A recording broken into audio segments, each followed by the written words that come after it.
Okay, here we go again. Let me shut off that air conditioner.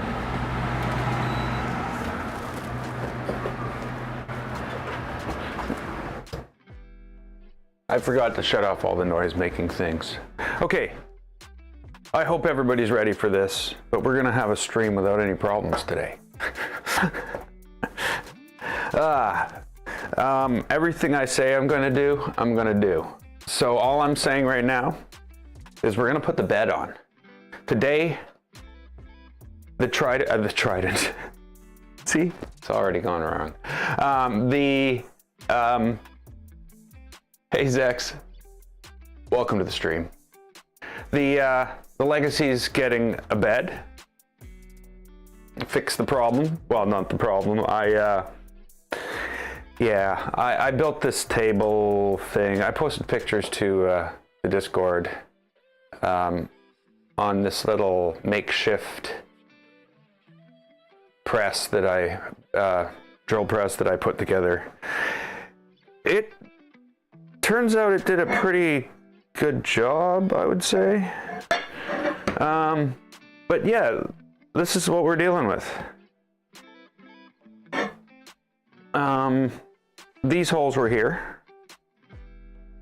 The new holes are these here. So there's, 4 of them, as is the way of the Legacy. So today's plan is to, get all this stuff all set up. Already having a problem. Of course, I can't figure out how or where the wires go. I do see in the CAD that they hang off from this side, but that's all I actually see, is that they hang off from that side. There's no other details, so I'm trying to figure that out right now.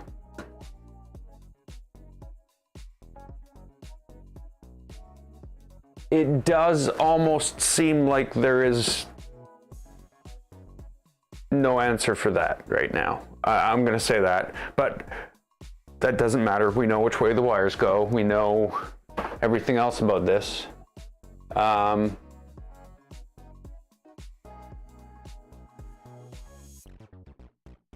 So yeah, according to it's actually not this side. The wires actually are pointing down here. Which I don't know if that's kind of strange. I'm thinking about this now. The wires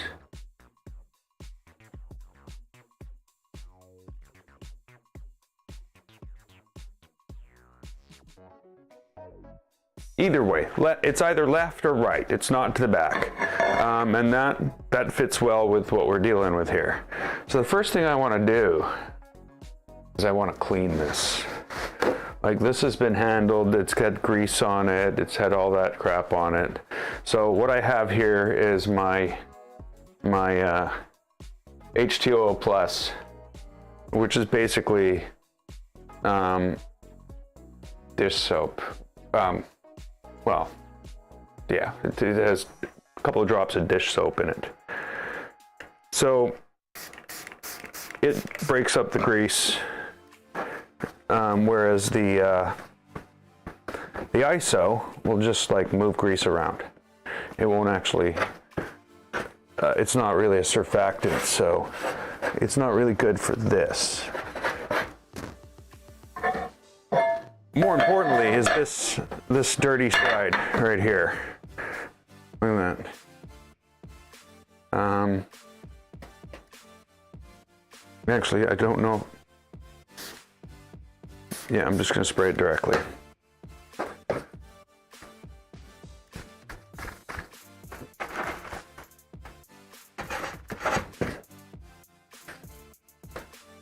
So again, it's just black. So I want to basically get all that. Some of it's tarnish, but not tarnish, but you know, oxidized aluminum.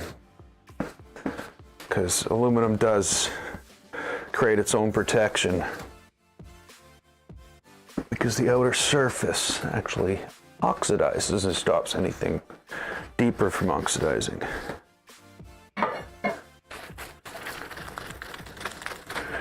Oh. So yeah, that's better. I'm only going to touch the edges now on the bottom. So now that that's done,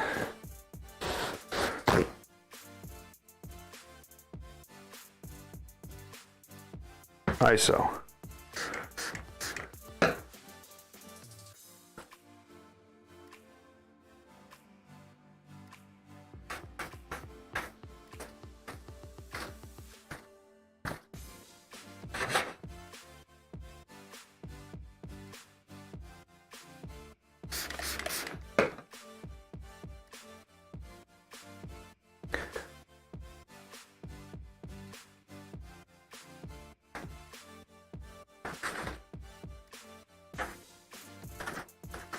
There we go. I think that's ready. Ready for basically to commit to putting this on. Now,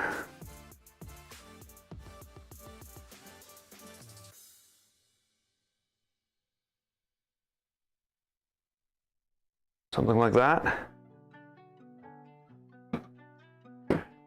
Don't think I need these anymore.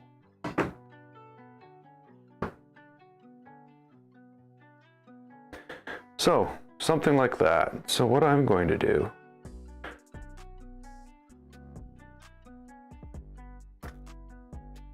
something like this.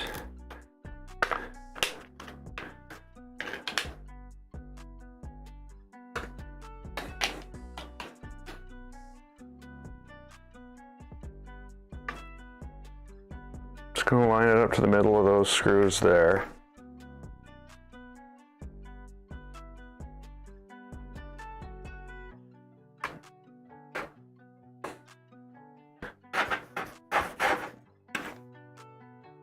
And come on, come on.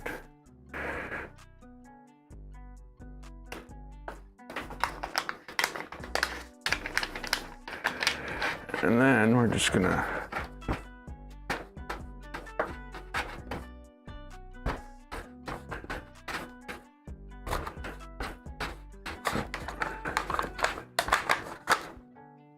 we don't want any bubbles. Even though there's going to be, you know, pockets where the screws are, bubbles would create an area, a hot spot in the pad, and could cause damage to the pad itself, because everywhere else in the pad, and especially here, the heat's being absorbed by the aluminum. But if there's a part where there's a bubble, it can actually burn the pad up right there. And even worse, if there's a bubble under here, it can insulate it from the true temperature of what's going on, and it can heat up more than it's supposed to.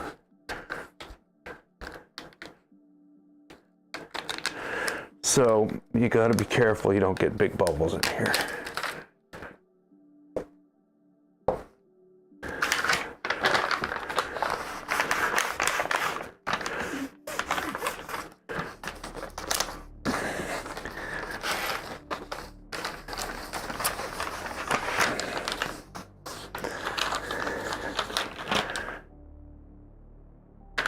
Committed.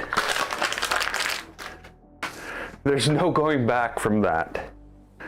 Okay, so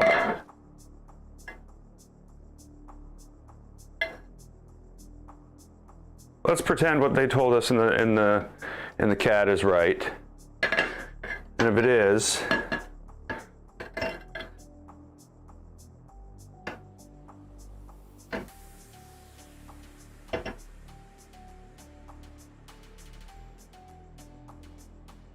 Let's go something like that.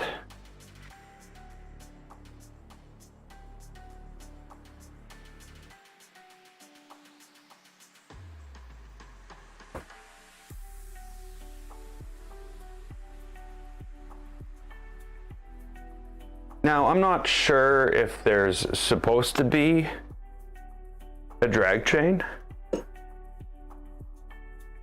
I could check the BOM and see,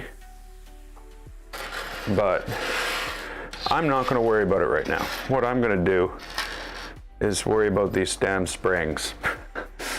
Okay, so everything's all built, I guess.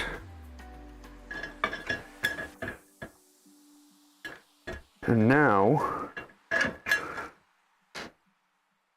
need to add this.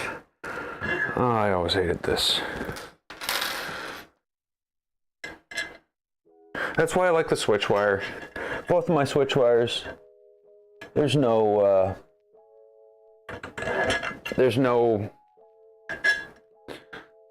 bed, you know, thing.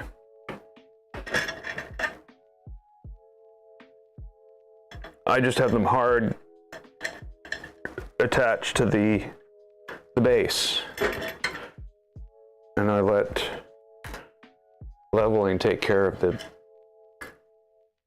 Don't do that.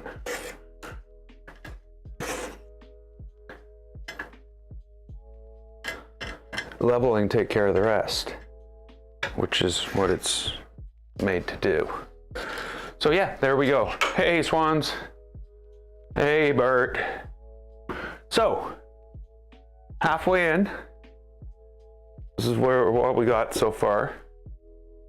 Well, you can't see it from there.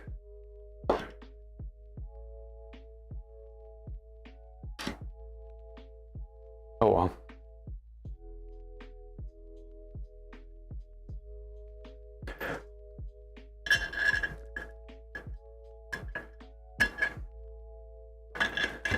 Okay, another spring. These are 30 millimeter M3 screws that go into the bed. And there is a lot of play in them, I notice, but I guess that's by design.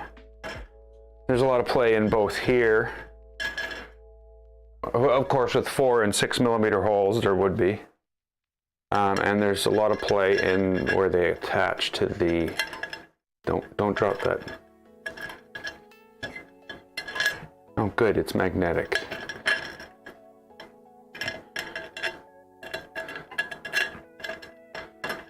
Okay. Okay. Now, right now, all I have in order to get this, you know, adjusted are these. But they'll work. They're just 3 millimeter knurled attachment thingies. So I'm going to use them for now. But I think I'm going to end up either printing something and doing some inserts. The normal wheels, like I have tons of sets of adjustment wheels. They're just too big for the space that's in here. And there's just no way to do it, so I can't use that. So this is what it's going to be for now.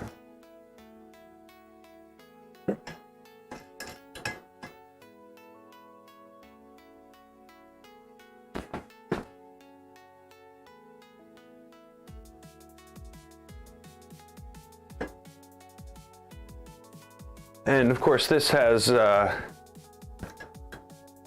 leveling routine as well. So it'll level the left side of the plate and the right side of the plate using clicky. So, standing back, maybe I'll roll this down a bit. I can probably push that down, can't I? We end up with that. Probably shouldn't push that so hard, but springs instead of nylon, yeah. That's what it calls for. I might change it up in the long run, but we'll see. You know, it is almost like a set it and forget it type thing, though. With bed leveling and all the stuff we do to make our prints stick and, you know, not stick, but have a good first layer. I think it'll be just fine. I mean, it will be just fine. I'm making that statement right now. We'll see it in testing. So, what's next? What is next?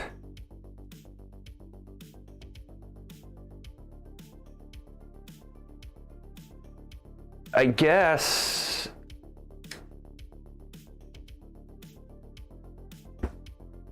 I think it's time to wire a Legacy.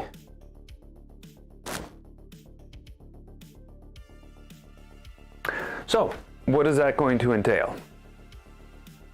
Let's turn this around to the back. Legacy is kind of weird in a way. Well, yeah, okay. Never mind.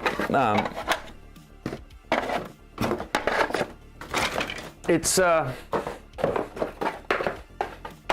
not the right pie. That pie doesn't belong here.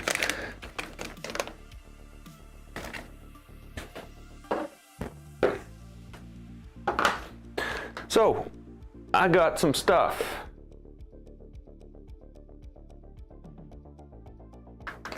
We got our drivers, we've got our board, SSR,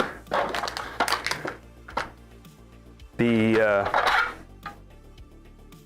Boxo stuff, and a Meanwell power supply.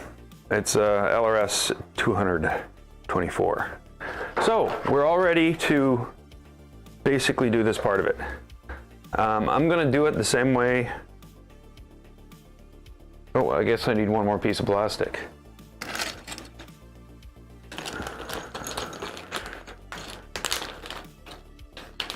I'm gonna do it the same order as I do everything else.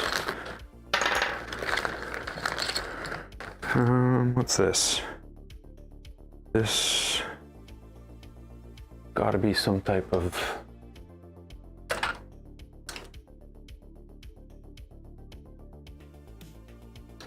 I don't know. It's some type of wiring thing.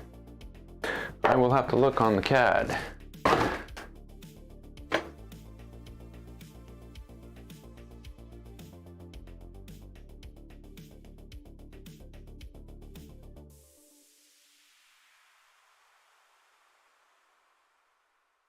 I don't see it.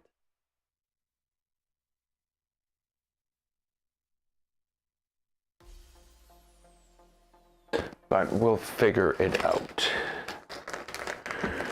The rest is the piece to hold the monitor, or the monitor, the LCD, and that's it.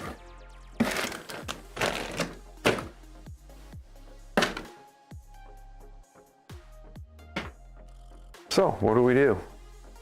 We need to find a plug. And as we know from the past being 2 days ago, I created a little problem with plugs. I did. By somehow losing the plug from the 2.4.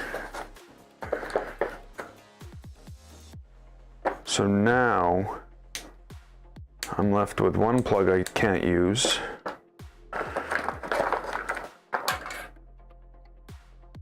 But I can use this. I may have to. No, I can't use this.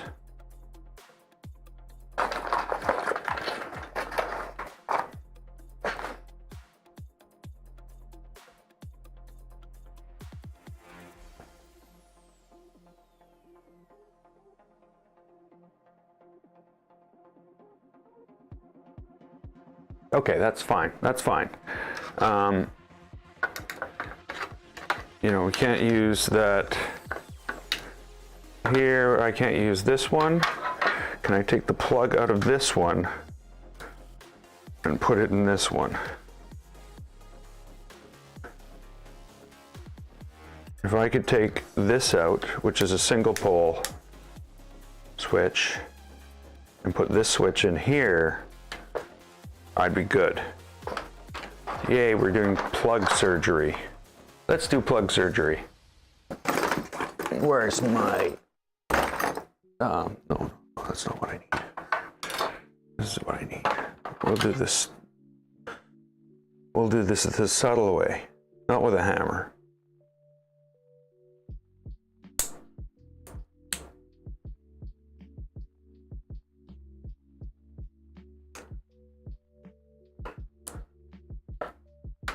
Why?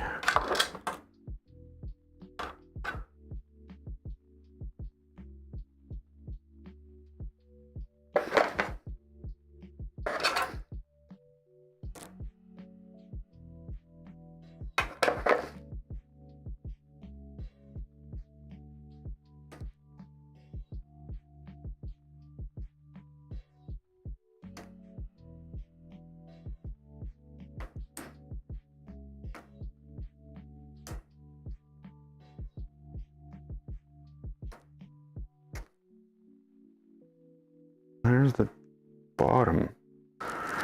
Ouch.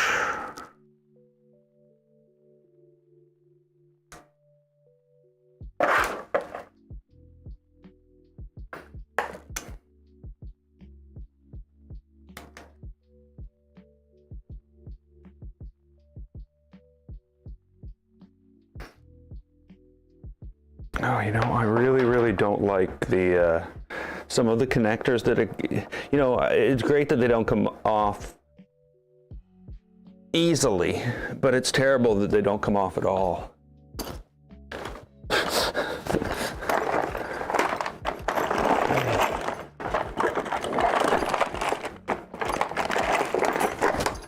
I need better grip.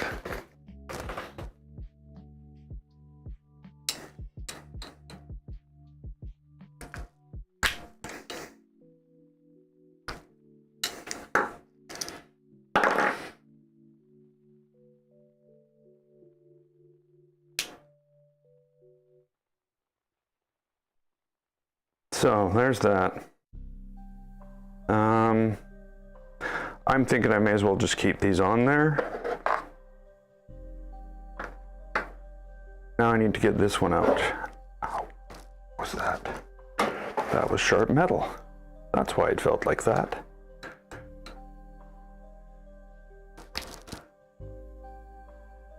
Come on.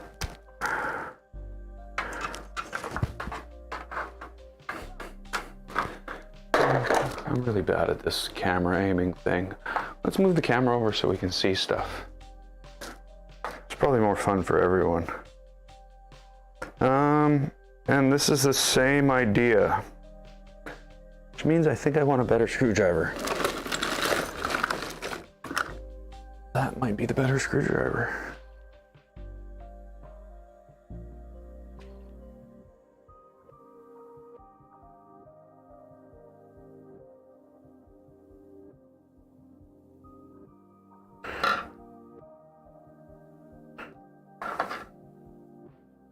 Might have been better to leave the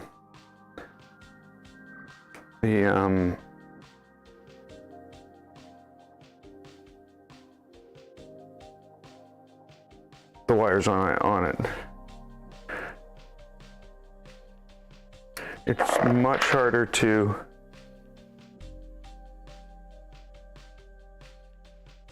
press against the wire harness thing, clips, the terminals.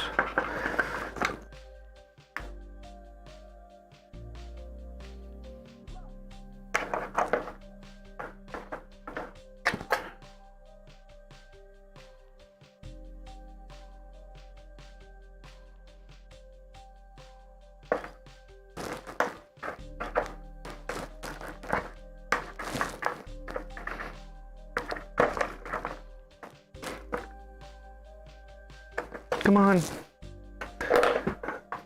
I see you're not in there anymore.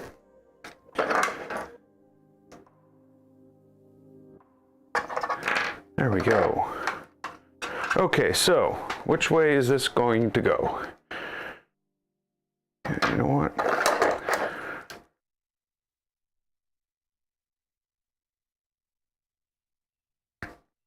Oh my goodness. Yeah, there's my reaction. Oh my goodness. Oh my goodness. What is going on?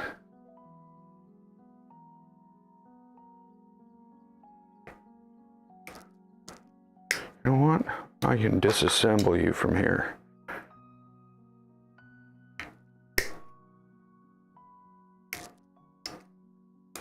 Yay! Okay, so we got this. It's going in here.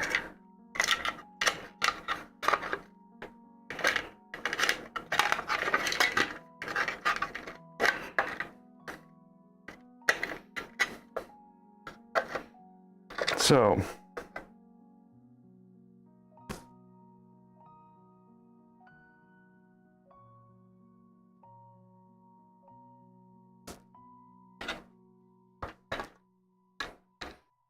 plug to the top.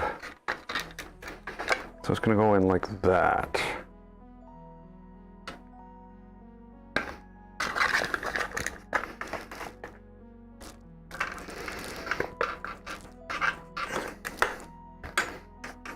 Wow, that's going to be tight.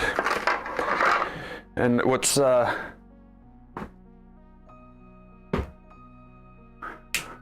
worse is it's going to be impossible to get out. Like, it's literally a sealed box. Printed, you know.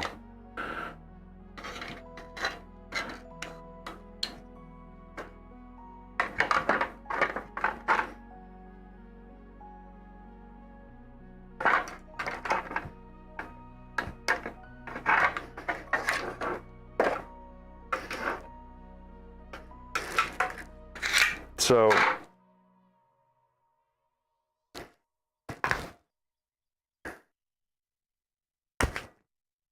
all that has to go. All this gone, gone, gone, gone. Gone, gone. What happened to this guy? Oh, it's in my other hand. Okay, thanks for that, brain.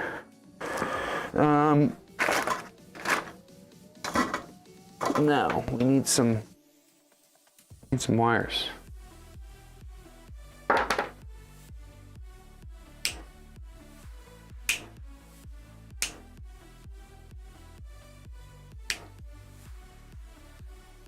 Now my guess is that when I turn this on, that's connected to that and that's connected to that.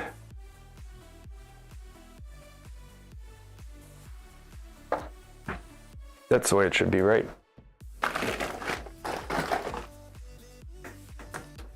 Why are all the wires all tangled up? I guess that was what wires do, eh?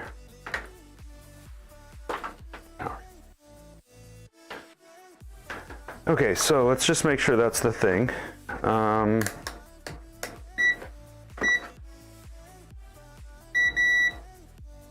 So it's off right now.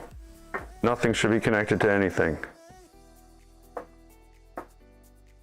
Nothing is connected to anything. It's on. These aren't connected. And these aren't connected. This is connected to this. And this is connected to this. Okay, perfect.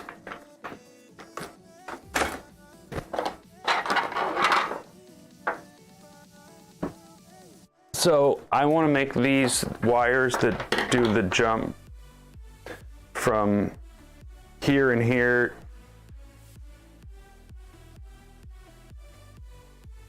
to here and here, I guess, as short as possible. But that doesn't mean they're going to be that short.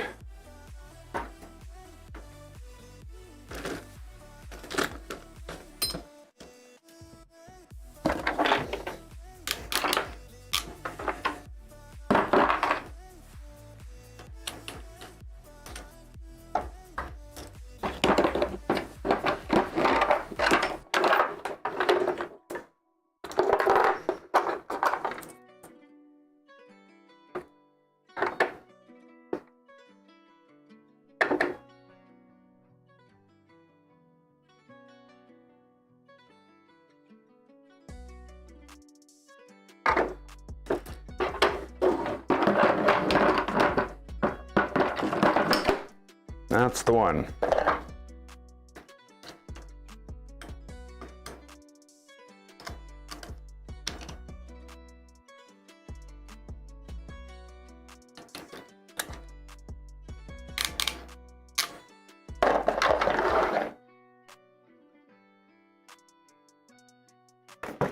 Oh yeah, everything's in different places.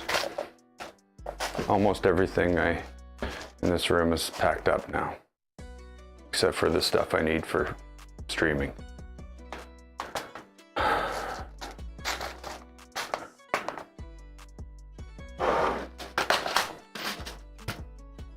Okay, maybe this doesn't need to be here. And maybe this doesn't need to be here.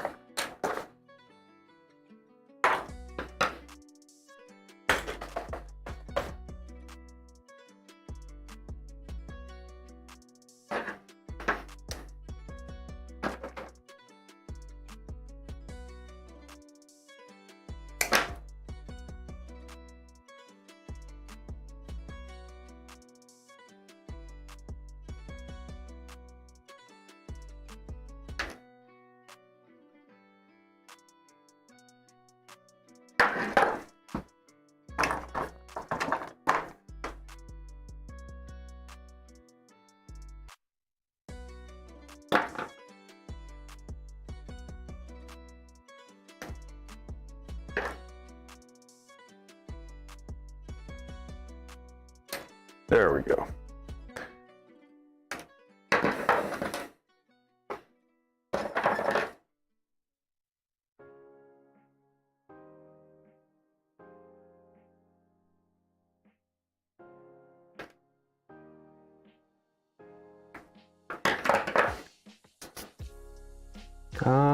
These are the little ones, right?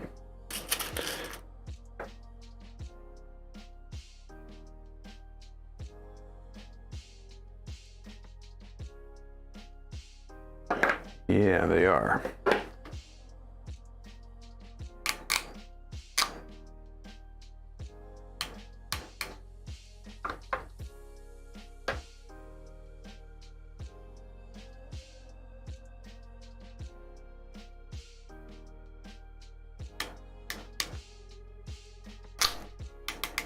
It's like, oh, that didn't work, but yes, of course it did. It's just so easy that it feels like it doesn't work. Okay, so let's get some.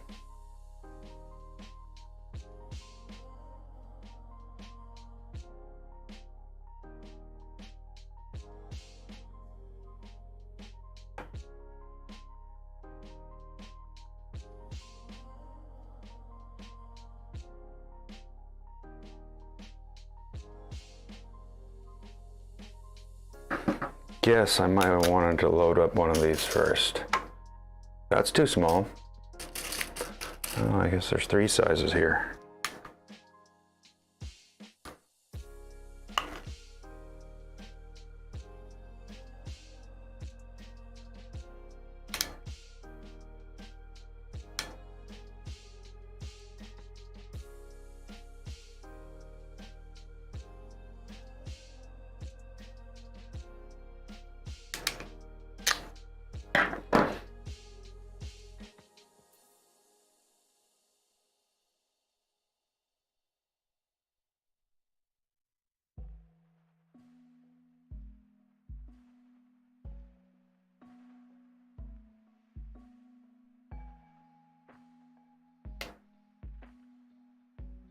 Now the reason it's so small is because of this stupid box.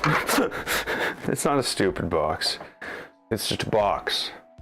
So, yeah, everything has to fit in the box.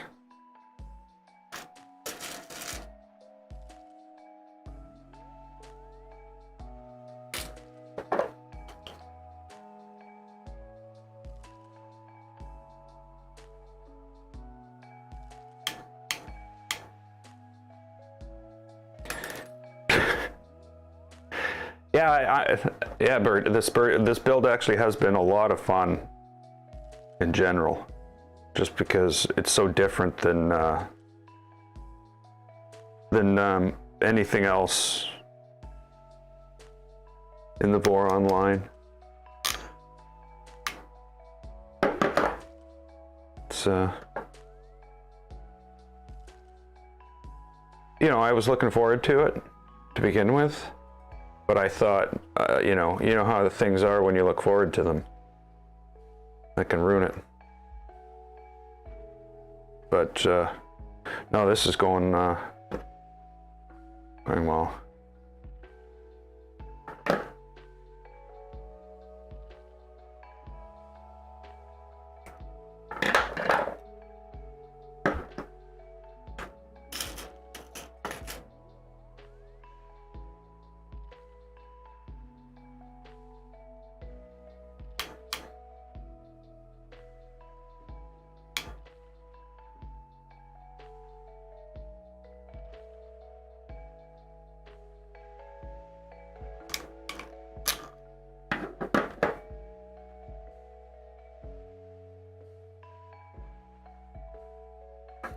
Okay, before I do anything stupid, I'm going to check neutral, live,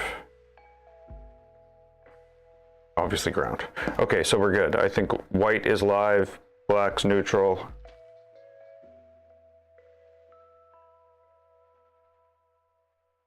And of course, green is ground.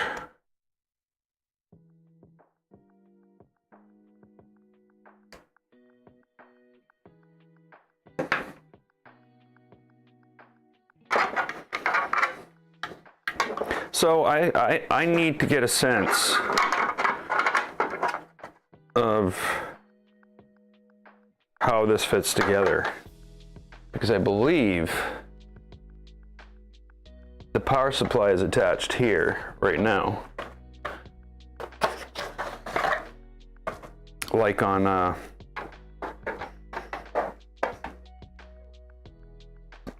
don't know, like on a Tronxy.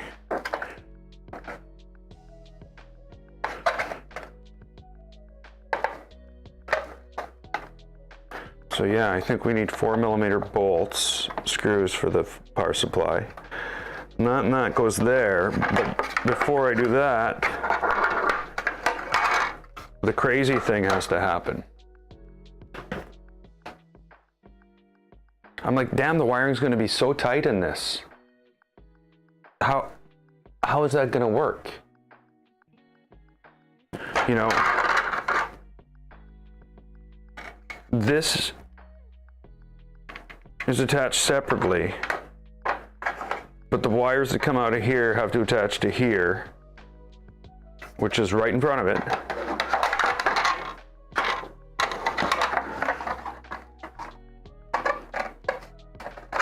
Which is right there. And we need to split them off and attach a live to here. And we need to attach to the neutral on the bed. The neutral needs to be attached to the bed. There's no ground on the bed.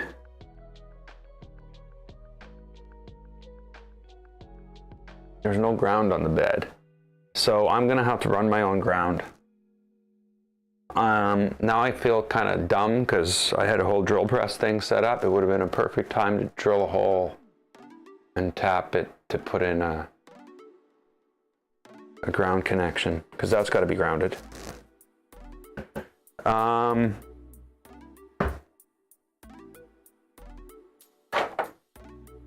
Yeah, okay, so this gets attached here.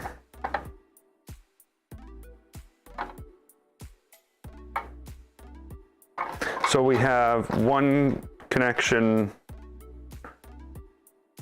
here,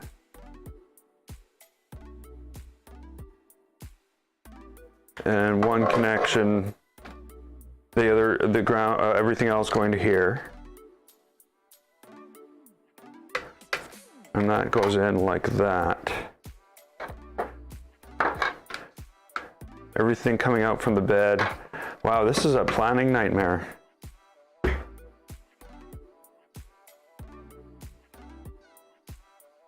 Okay, so what I think the situation is here is make sure you have enough wires to reach everything no matter how far away it is.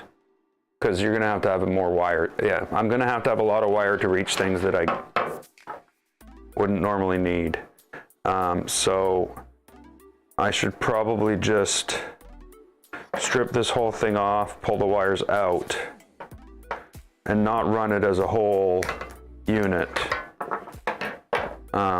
inside here, but run them as separate wires going from here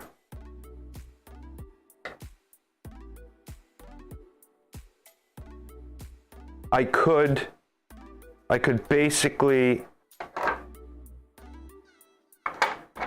it may be, well no, it wouldn't be cheating because they wouldn't be attached to anything. I could run 2 wires from here, or 3 wires obviously, a ground, and then use Wago connectors. And those Wago connectors, I would only need to use a 3 unit connector.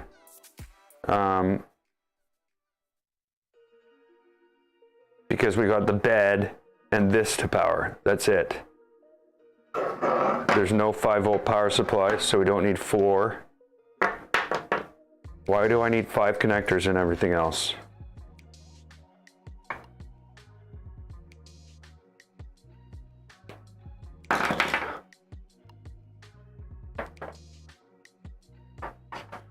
Why do I need that? Why do I need that?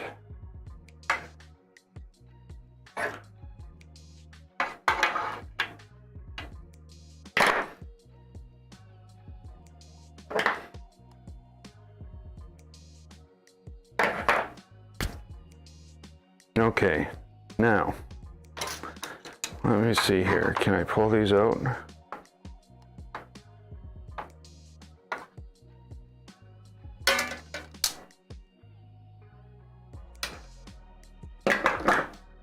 I guess I can always VHB tape 3 Wago connectors to the side.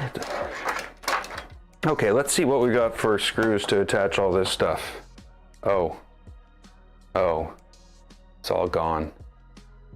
It's all here now, right in front of the camera. So,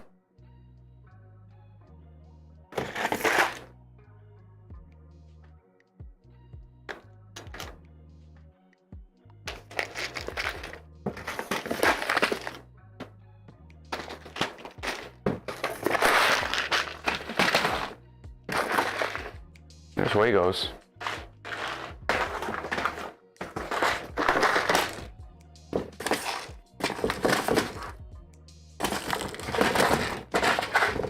Here's weird sized screws. I think there's 4mm in here. I hope there is.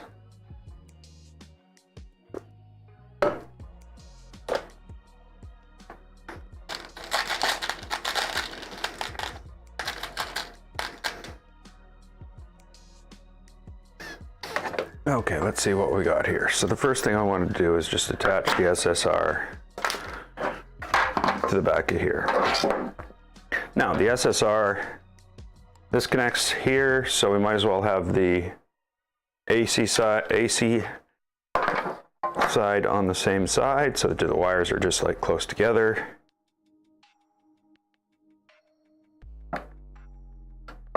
And those might be too long.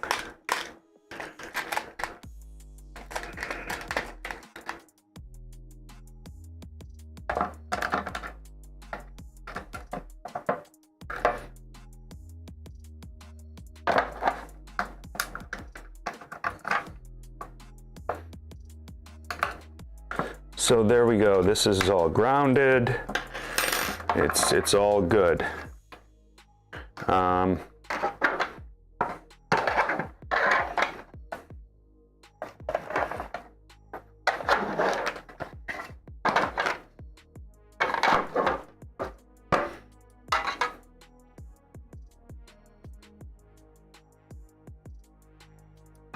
So from here, like, is this going to be enough? You know what? Let's do the plug. Let's do the plug first. I don't want to mess this up. I can always go get more wire. Like, that's no big deal.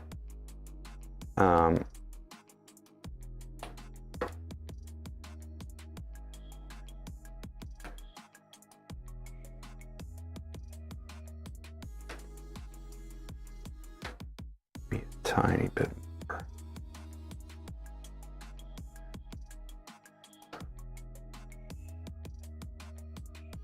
There we go. Again, it's the same connectors.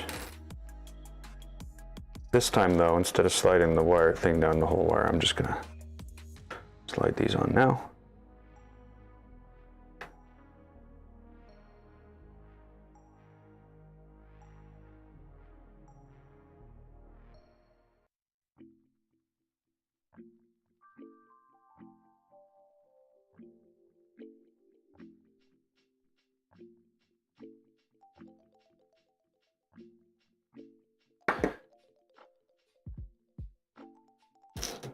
Right. Yeah, okay. We'll go up to the bigger size.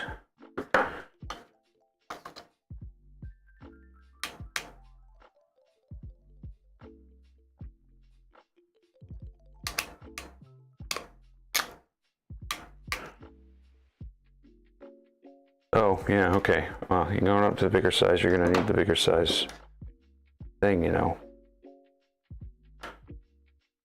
Just how, you know, that works.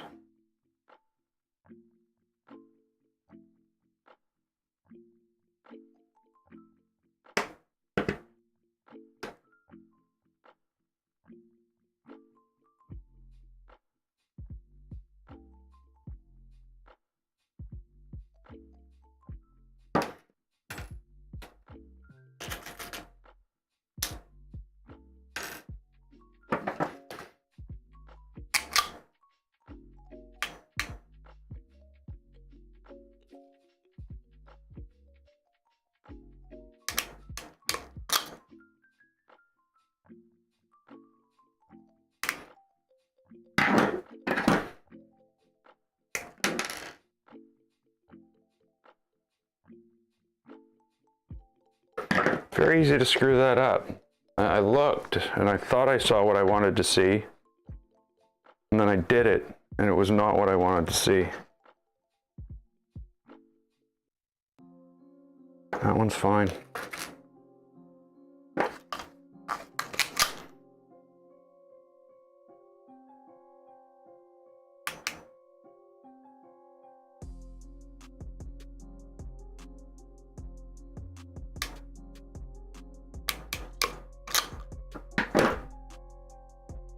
What am I doing? I overcompensated for the problem that occurred last time.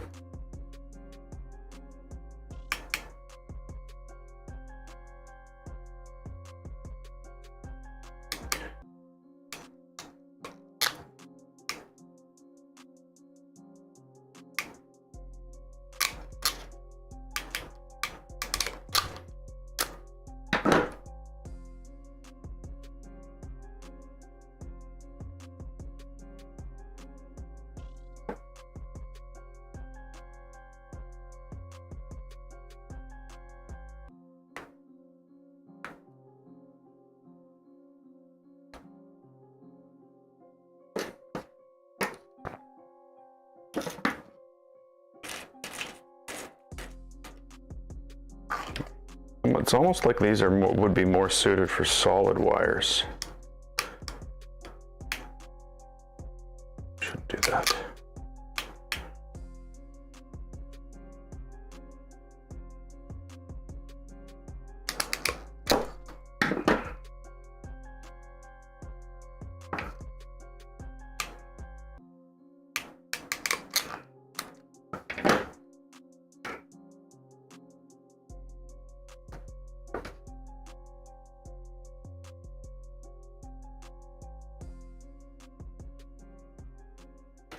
Okay, so there we go. We've got our wires. we've got our thing that wires go in.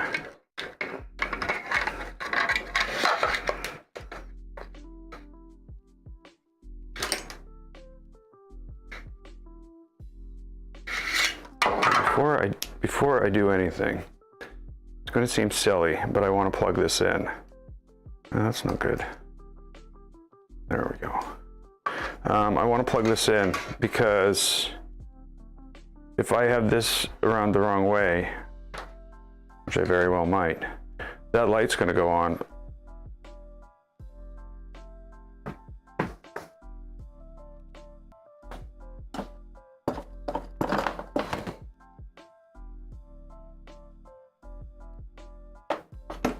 Okay, so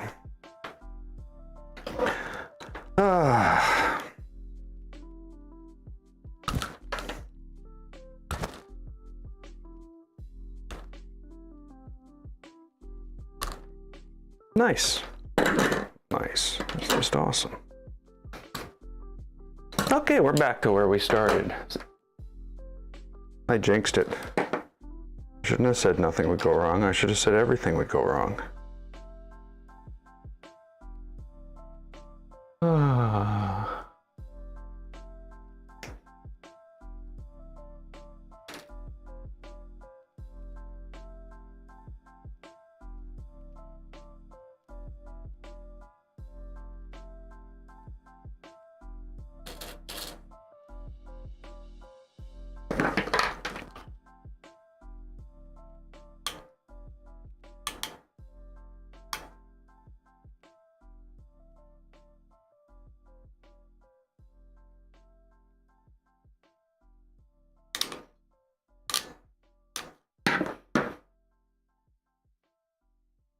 Okay, so I think the better way to do this would be to turn this switch around.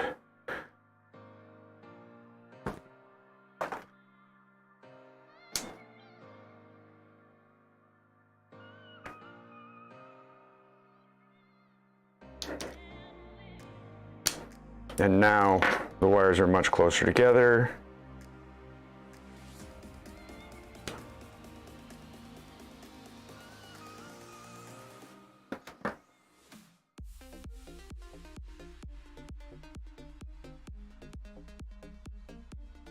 That's good. And these plug in properly now. Okay, awesome. There we go. See, it only took 3 seconds to do the whole thing. Maybe it was 6 seconds, but it couldn't have been more than 3,200 seconds. I don't know. Let's just say I'm glad we're at this point. Now, don't screw it up, don't screw it up, don't screw it up. I'm gonna push this in here and that's it. I guess there is holes. There is a way out. Should I plug it in? Yeah, I should plug it in first.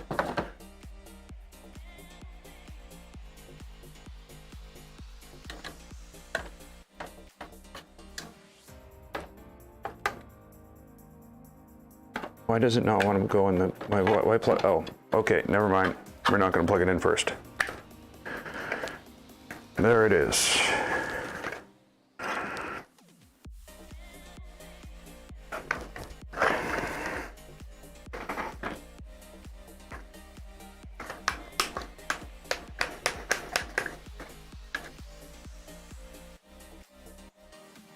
Okay, so now, this is basically going to go to 3-Wago connectors, but they can't go here, can they? They're going to have to go like somewhere here. Yeah, like something like that, that, and that.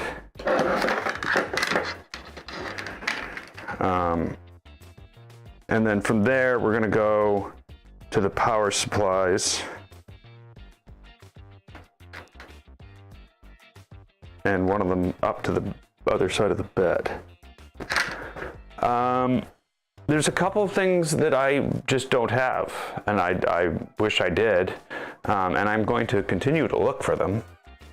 The thermal fuse. Yeah, I can't. For the bed, I gotta find a thermal fuse. I have not drunk any of my Red Bull.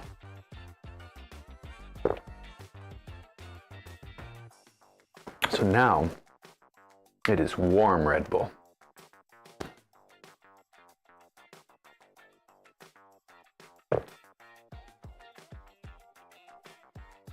Oh well, caffeine didn't evaporate. So we got this. Let's take a look at how much room Wago connectors are going to take up.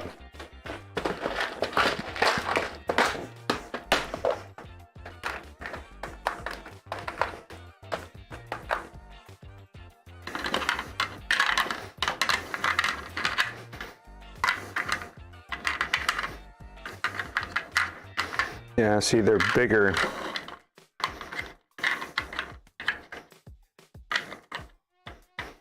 They're not going to fit.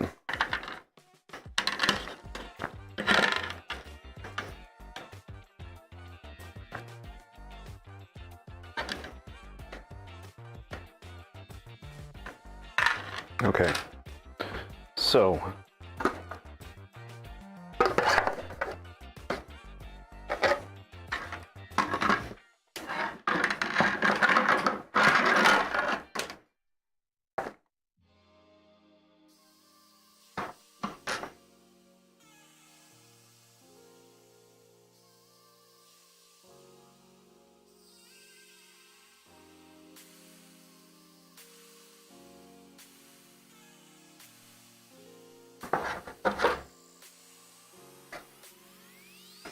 okay, so I think what we're going to do is we're just going to piggyback off the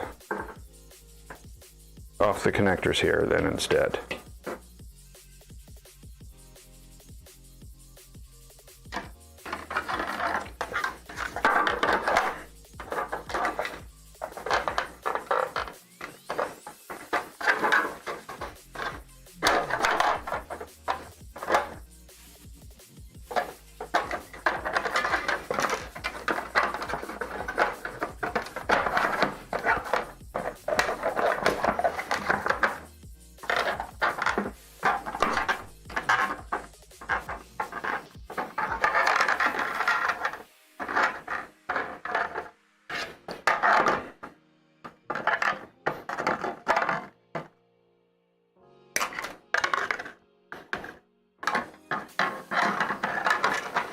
Okay, so then we got to piggyback to the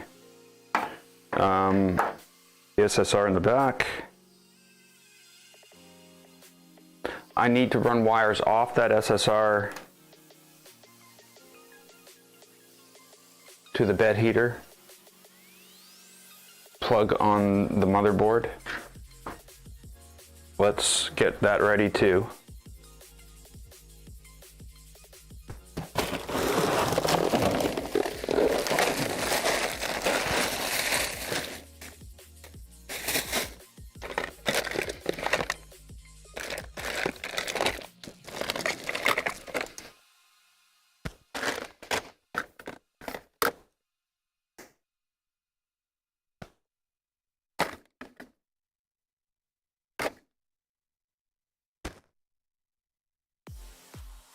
I really need to get some smaller wire for doing that kind of thing. This is a little much. Okay, so basically, well, it's not a little much, it's a little much insulation is what it is. The wire itself is no bigger than, you know, it's actually smaller than the other stuff we're using. On here, I need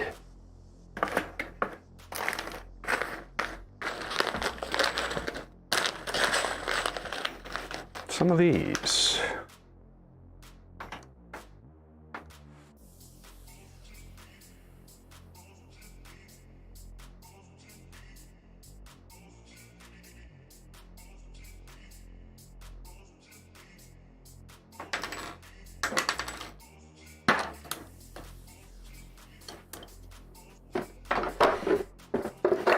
That's the downside to these. The upside is you can do anything. The downside is you actually have to change the tools on the end between doing things. Oh well, life will go on. It better.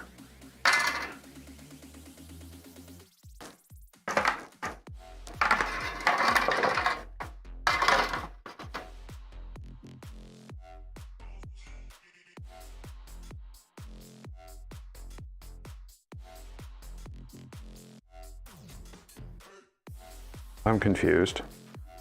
I hope that's right.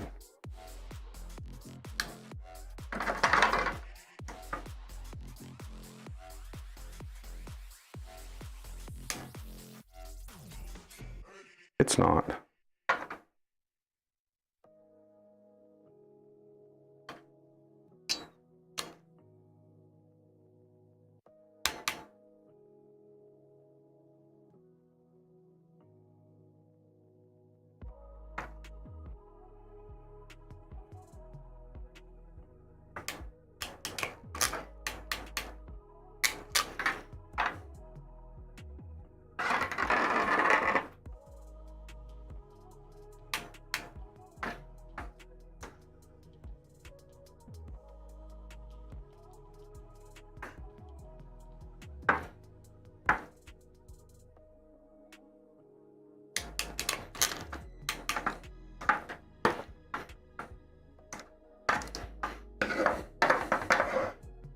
Okay, and on the other end we have, I believe we better check the board. Let's check the board.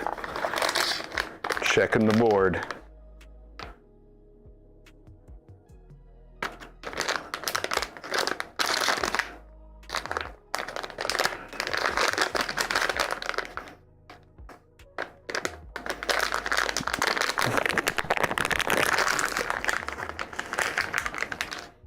So yeah, we want to put, where are they? Where are they?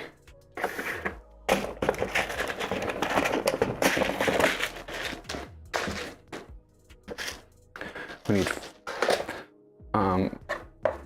ferrules on the other end. So this is probably going to sit in here.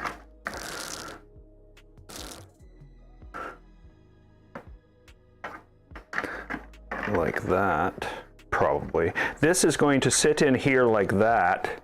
Come on, say it with more authority. We're gonna put this in here. We're gonna connect this up to here. This is gonna go to this doodad. Sorry. Yeah, so this is the heated bed.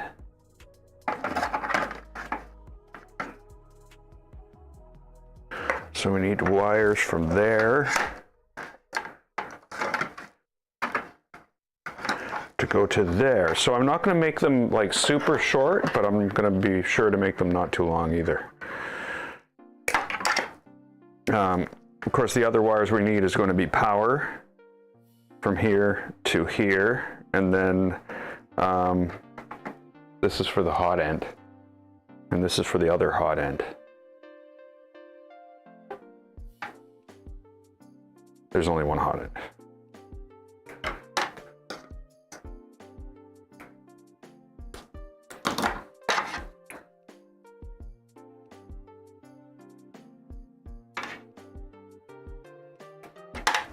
Okay, so I need my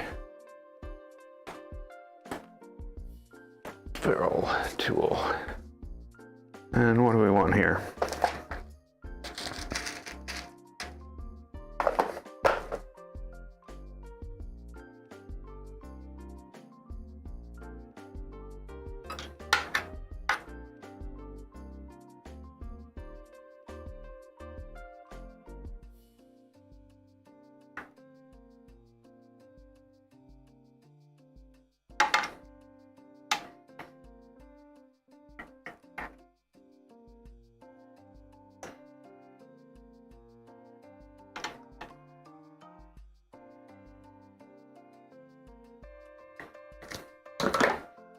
Okay, so that we've got this, which is going to go from behind here on the DC side.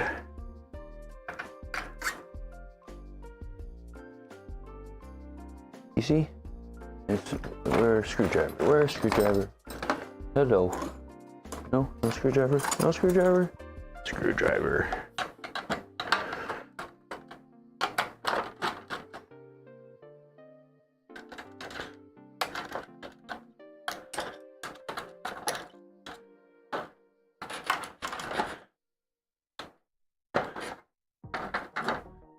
Okay.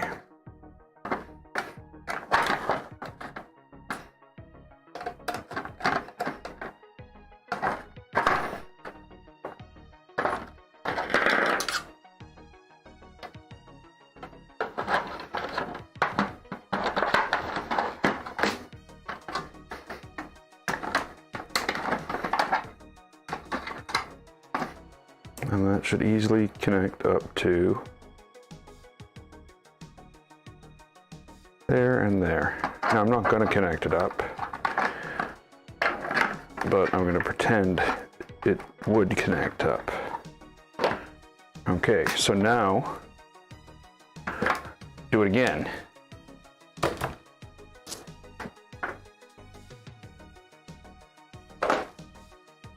So now I need from here to here.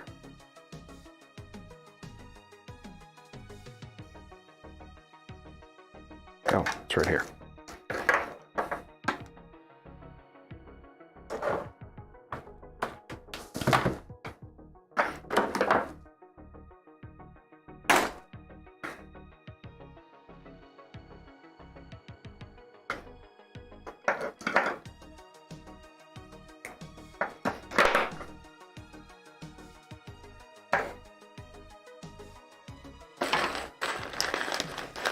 And I've just started to just forget about buying those boxes of you know, wasteful connectors like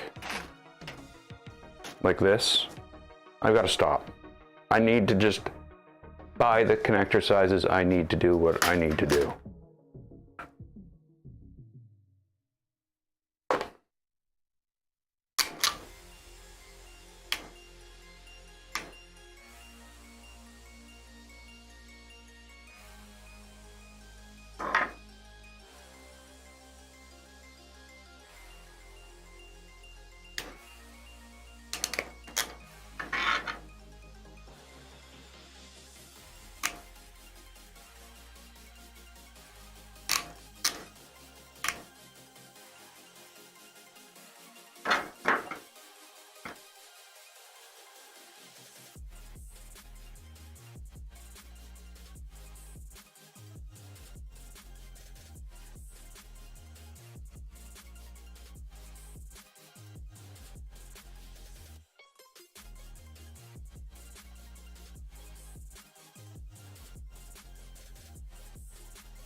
Okay, so this needs to go basically from here to there. We'll make it a tiny bit longer so that when I attach it to here right now and check to make sure it fits, it actually fits. You know what? The other thing I'm going to do, just quickly, is I'm going to attach the power supply just so that I have an idea of where it's actually going to sit. That's a Phillips screwdriver.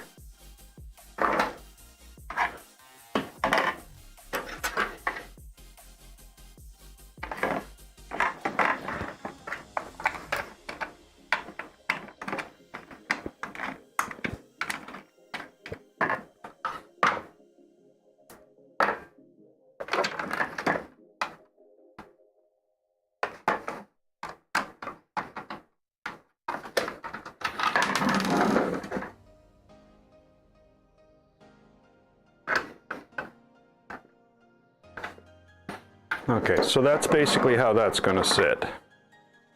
This will be the back. So nobody's going to see that. They're going to see that. So I'm gonna put a sticker. Actually, it's too bad. I don't have any Voron stickers.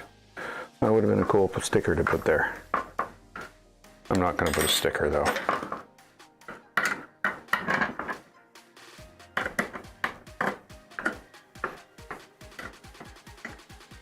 I need a sticker board though. That would be cool. Because I have a crap load of stickers from all the crap I've bought over the years.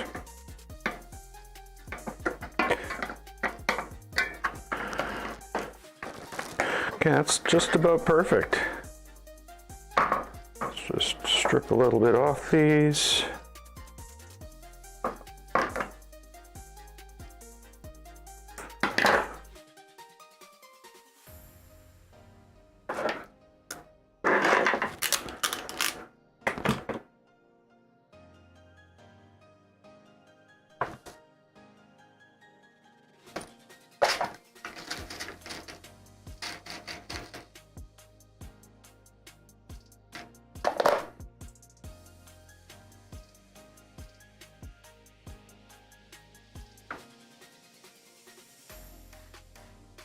So many different connectors, eh? You know, if you want to get into 3D printing, you better have your ferrules, your I don't know what those other terminal connectors are called. Spade connectors? No, I guess that's the opposite of a spade connector. Fork connectors. You gotta have all of the different connectors. It all goes into one printer. Okay, so it goes negative, positive, positive, negative.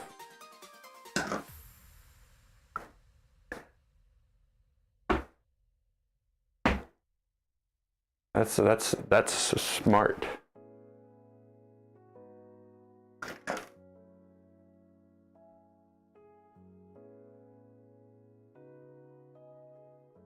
Okay, whatever.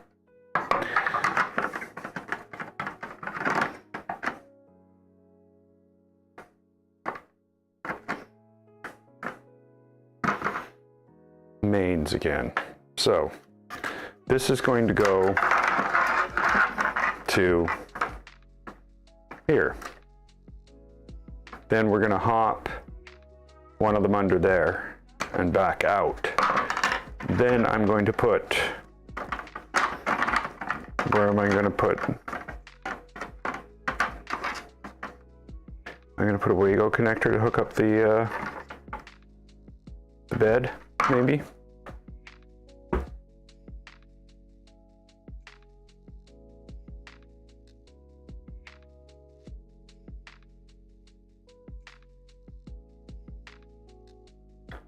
I'm not sure what I'm going to do for that.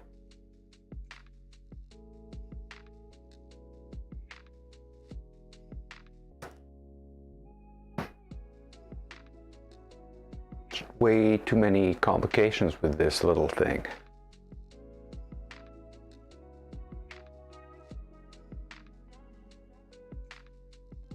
Especially if you want to keep it tidy.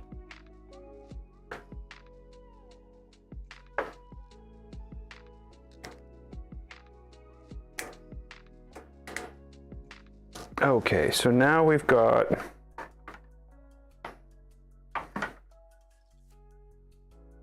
all that hooked up.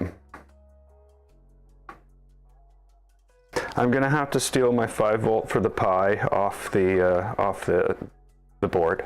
It's probably not great, but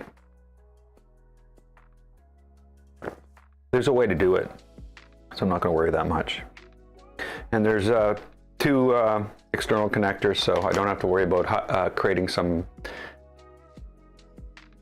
flaky, you know, thing to hook up the display.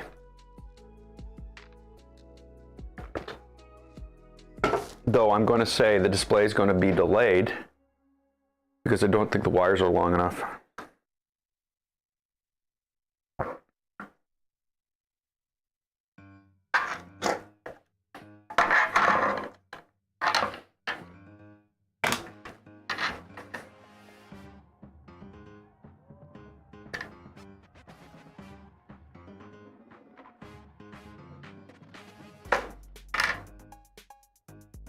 I should be using my bigger snips for these because this one's too small for these wires. I think these are 18 gauge.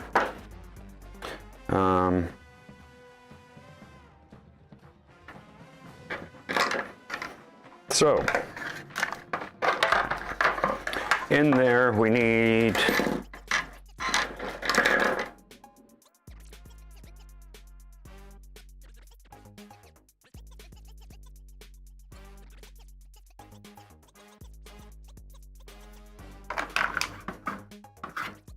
and definitely easier to fit two double Wago connectors instead of triples. Maybe that's the idea. That's what we do.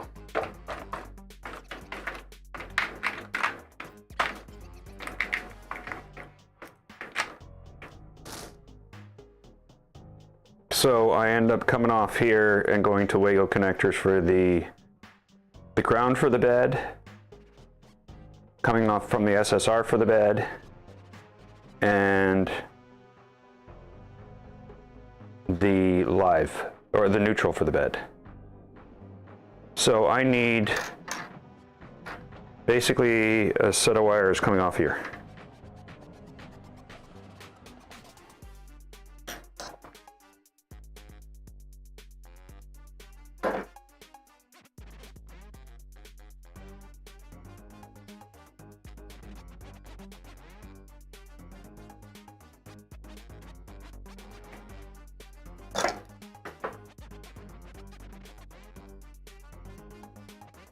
Wow, got a real quiet crowd tonight.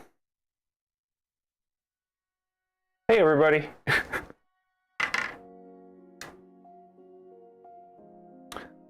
Monday night. Oh, did I just do that?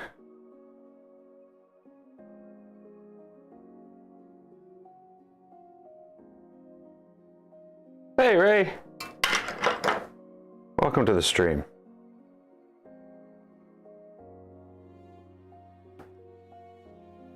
So if I go ahead and slap a bunch of these on here, I'll probably find out I'm doing it wrong and I need to do something else.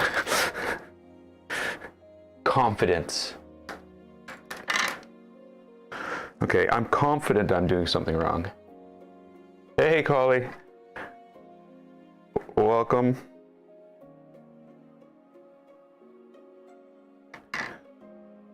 How was everybody's weekend?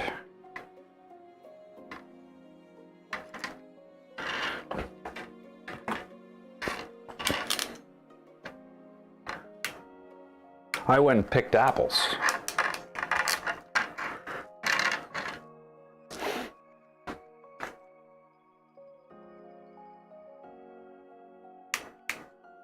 Got a half a garbage bag filled with eaten ones that were eaten by bugs and birds, and then we got an entire laundry basket filled with ones that weren't eaten, which is actually a lot more. And then the ones on the top of the tree, we couldn't reach them.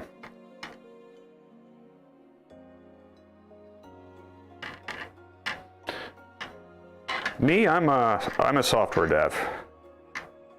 Well, at least that's what they tell me. That's what my title says. Senior software developer. But I've been staring at databases for the past 2 weeks, 3 weeks.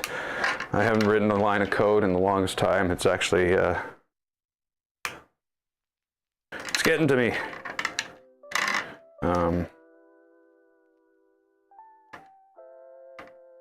But yeah, it's the life of a dev.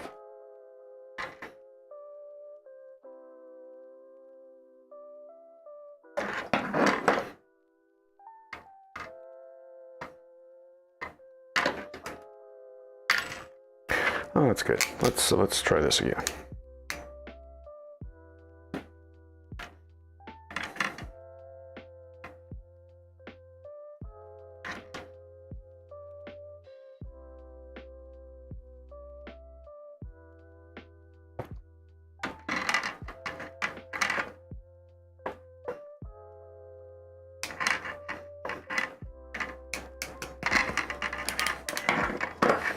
So there we go. Now we've got our wires here. Live needs to have another piece cut off. That should be far enough. Should be. Let's make sure that's far enough. Let's just take it. Yeah, let's just take it up to there instead.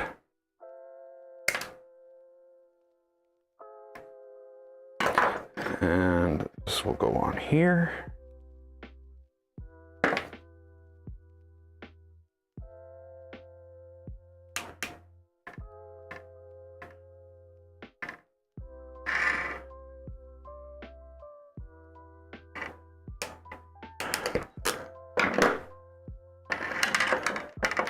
And then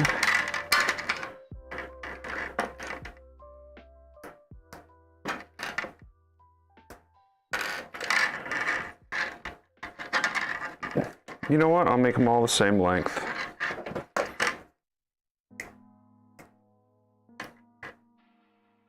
You know what? I'm going to switch to the right tool. That's the other thing.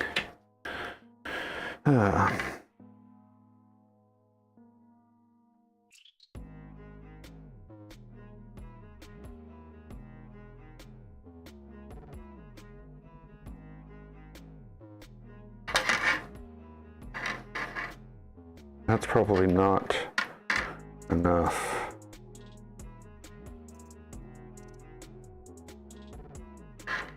That's better. Yeah.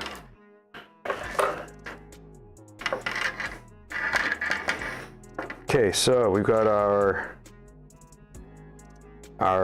bed neutral. We've got our bed ground. Now on this white wire here, I'm going to put our bed neutral, I think. We'll see. It might not be long enough. I mean live, not neutral. Neutral, ground, live. Live. So what do you guys do? What is your occupation? Whoops.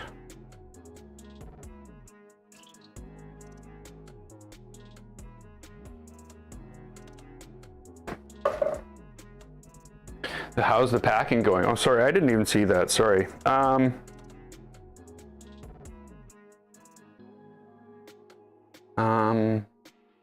Well, you can probably hear the hollowness of the room. Litho printer, cool. That's probably much more interesting than mine, than what I do.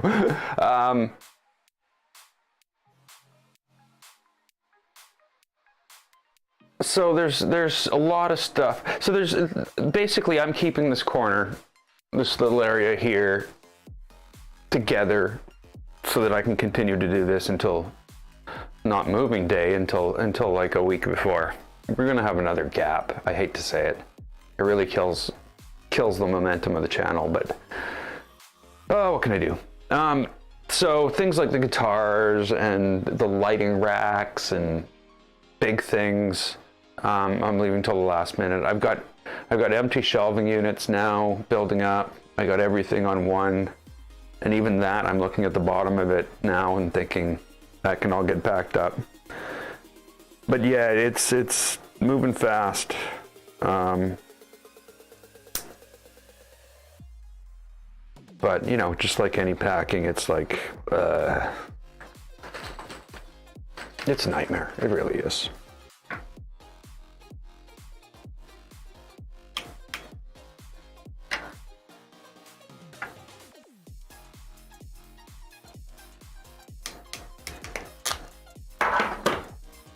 Okay, so now we've got this part of the harness.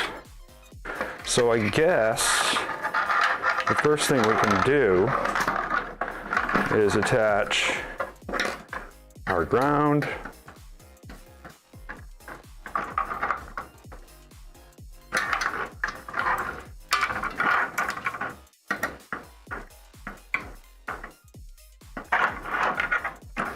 neutral, live.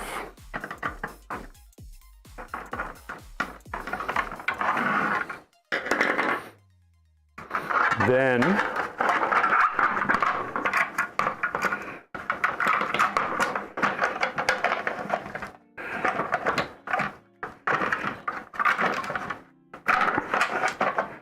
okay, that's gonna work. Except for that. You get in there.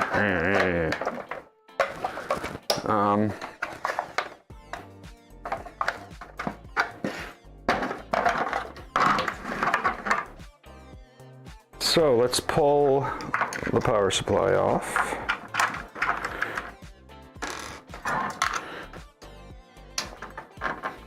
And we don't have to put the screws away because we'll be using them almost immediately. So now, oh, I don't like that. Don't like that. Yeah, don't like that at all. Just saw a tiny bit of wire there. That wasn't a simple, easy yank either. I yanked that pretty good. But one of the wires wasn't in properly, so it came out easily. And we can't have that.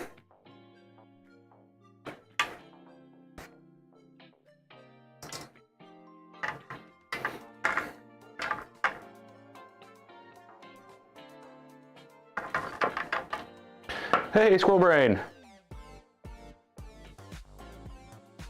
Do a little of it all. Hey, I've been there, Ray. I've been there.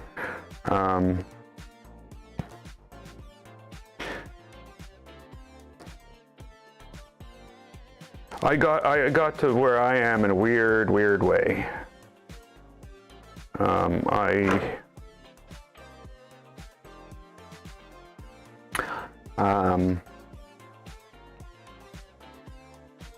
My first job when I basically ran out of money to go to school was working at a Radio Shack. Now that wasn't, USA Tandy Corporation. It was the Canadian,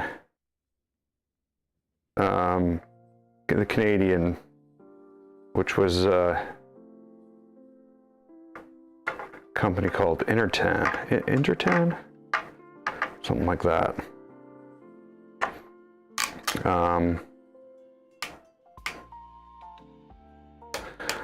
So yeah, I started my life off at Radio Shack, and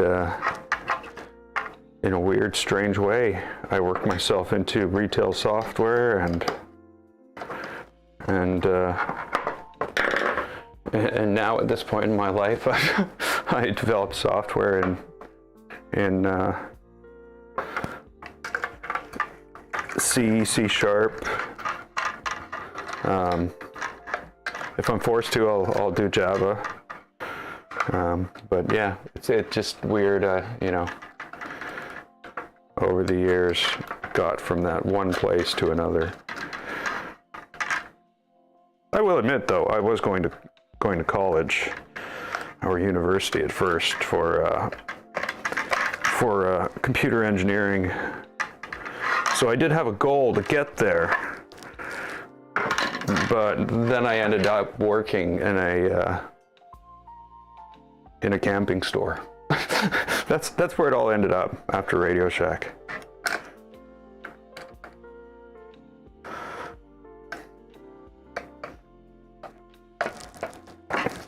Okay, so there we go. We've got everything for our AC side of things all wired up. And this just needs to be screwed back in here.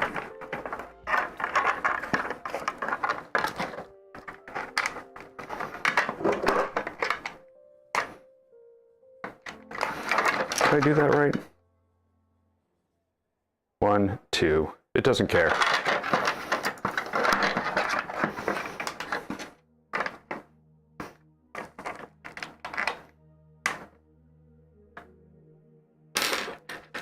Hey, Squirrel Brain.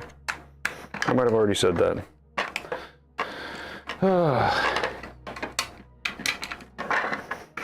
there we go. We've got our AC in place, or our mains, whatever people want to call it.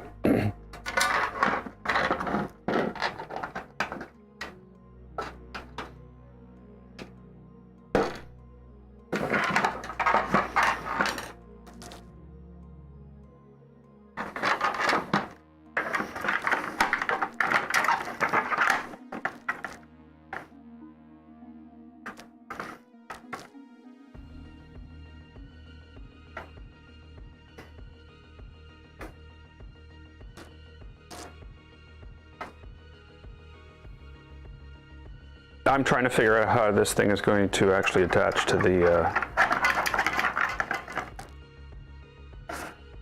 the printer. Oh, I keep on going to the wrong place for screws because they're like right here now.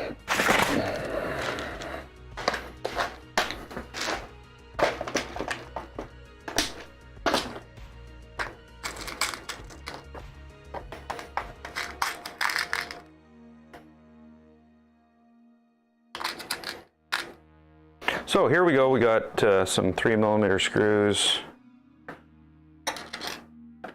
button, so this one,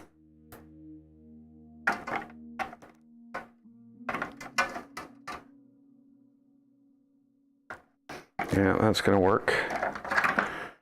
Those might actually already be threaded, so of course it's gonna work. Let's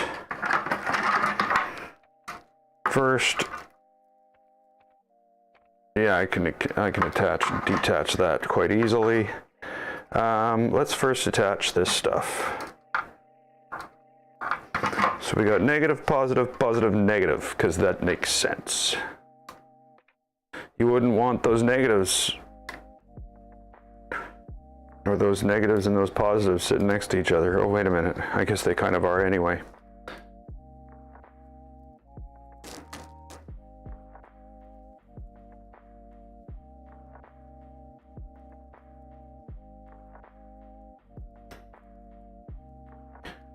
So here we go. What did I say? Negative, positive, positive, negative?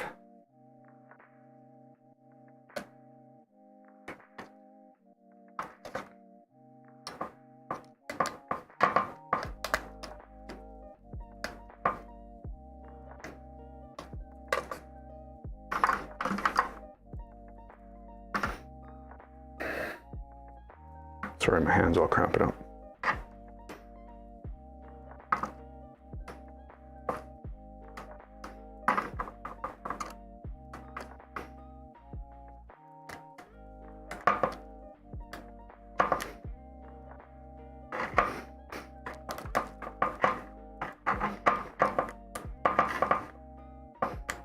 Okay, so there we go. We got the heated bed, negative, positive. The DC in, positive, negative.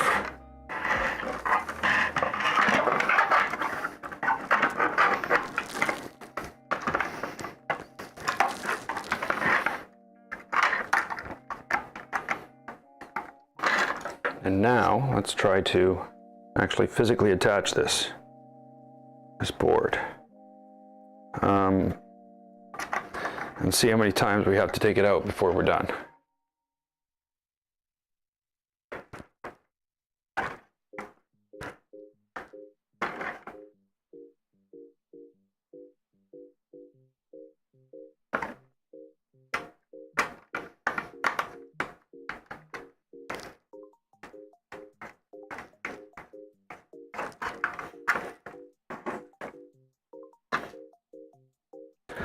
I have to figure out how to connect up to this board,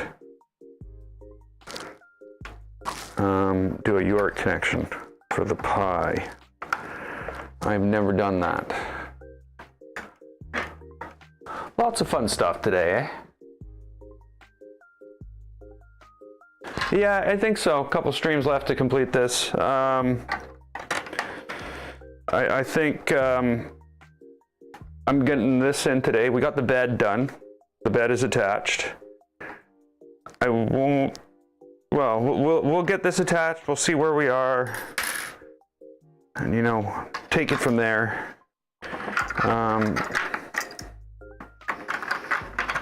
That's all good. That's all good.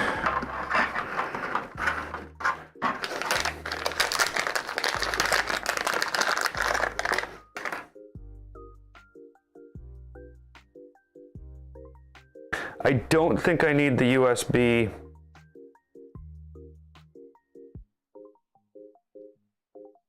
thing on the Pi.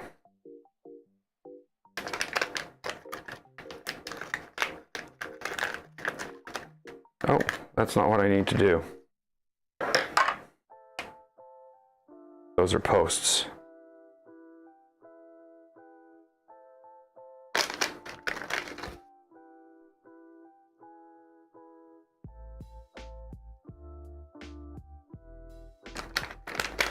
So I believe at some point I'm going to have to put connectors on here. A connector, a set of connectors, some connectors in order to do UART. I actually did. I do have a Pi Pico with everything wired for. What was it wired for? The accelerometer.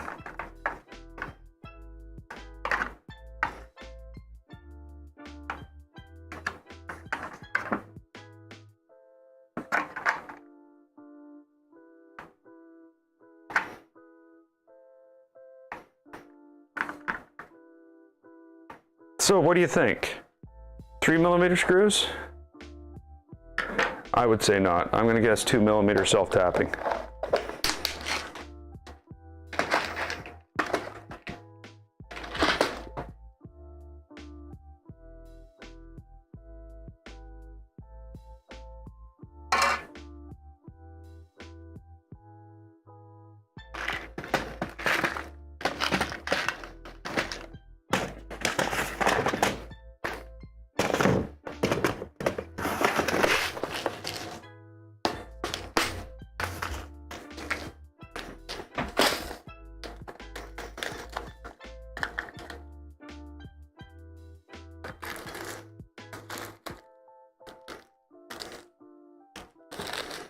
Let's see if these are long enough. I could be wrong, you know, though.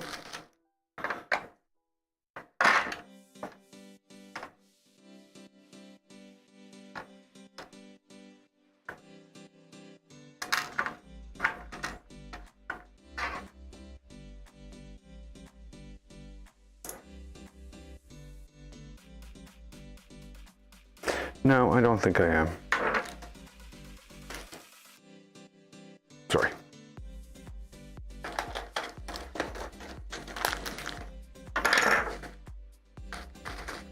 I just hate putting these in.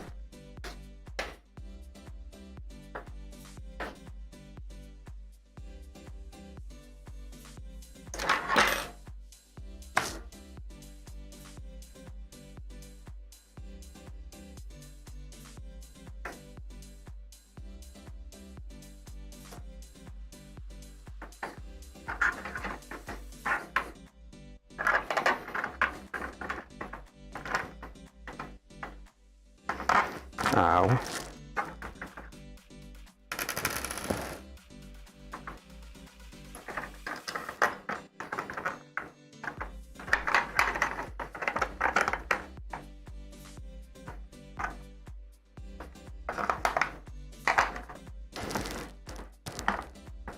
See what I mean? I just absolutely hate these self-tapping screws.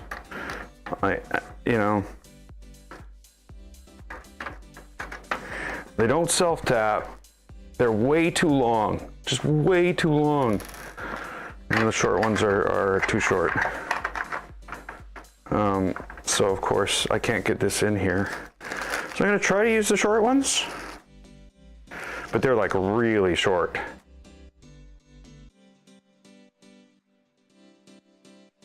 Am I making cider with apples?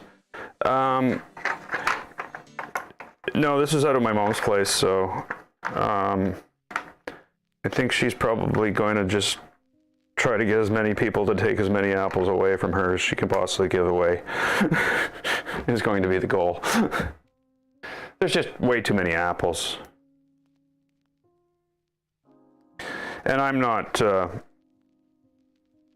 know, huge apple eater or, you know, apple thing. I don't like, you know, it's not that I don't like, it's that I would never think to use like things like apple jelly or anything like that.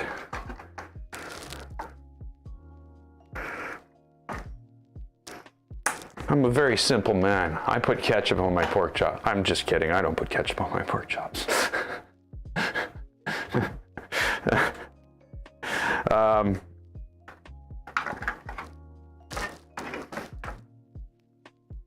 Ketchup's for French fries.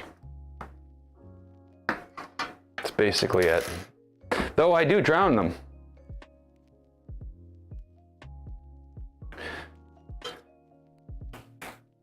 Yeah, my folks used to make salsa and all that stuff back, you know, when, back in the day. What the hell does that even mean? Back in the day. Back in what day? Yesterday? 3 days ago? Which day? Or back in my day? What, you have your own day? Sorry. Years ago. It's weird. I was out there and barbecuing some steaks, and I walk out on the deck, and there's a really big deck out there. It's like 18 feet wide by 16 feet deep. So it goes 18 feet across the back of the house and 16 feet out. And I built that deck 25 years ago. It is solid. The freaking thing's solid. It's real cedar top. It's like, you know, back then my parents bought real cedar for the deck, and it was, you know, that deck cost $3,200 25 years ago or whatever. And this year somebody came and because previously, you know, my father originally, and after he passed, my mom, she would take care of the deck. She would, you know, refinish the surface every 2 to 3 years, you know, Thompson's water seal and all this. But cedar is just something different, you know. It just lasts forever. So when I walked out on that deck to go to light the barbecue, and as I walked away, my feet peeled off the surface of the deck from what these people did to it. I'm like, I don't like that. There's something wrong here. So we're looking into it, but for some reason that deck that you know has lasted 25 years is in beautiful condition. The only thing that's been changed is the lattice down the side. Because lattice just, we went with plastic lattice and it just all got smashed. So I put in wood lattice a couple years ago. But yeah, you know, I like building shit. Who knew?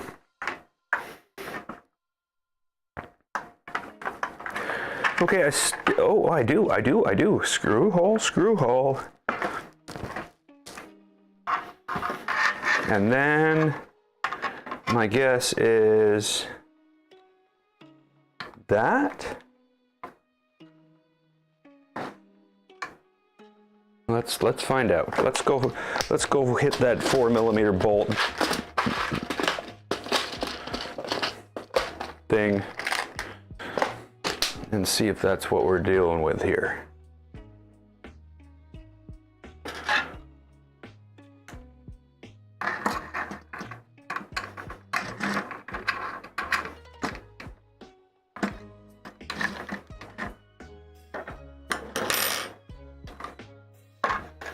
Okay, so Oh, I gotta put some heat insets in there.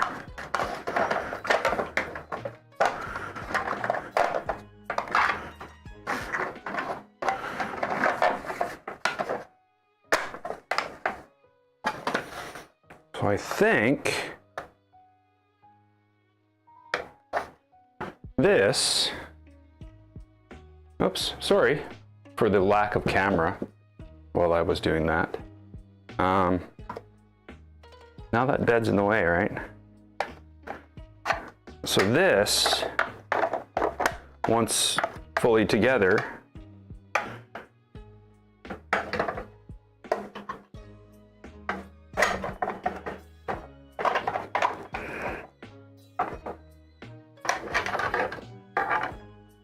it's gonna sit like that. So I've got this wrong. Let's have a look. Well, I look, you guys wait there.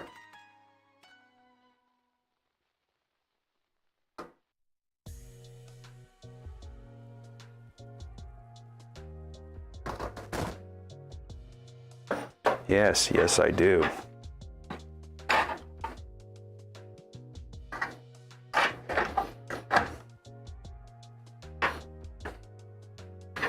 So I should probably, like, you know,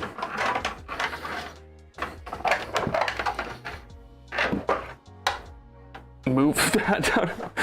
What are you doing hanging out underneath the printer?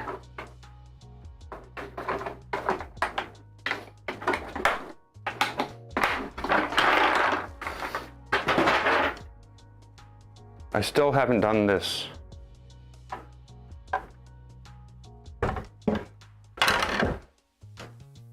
So it's going to end up something like this.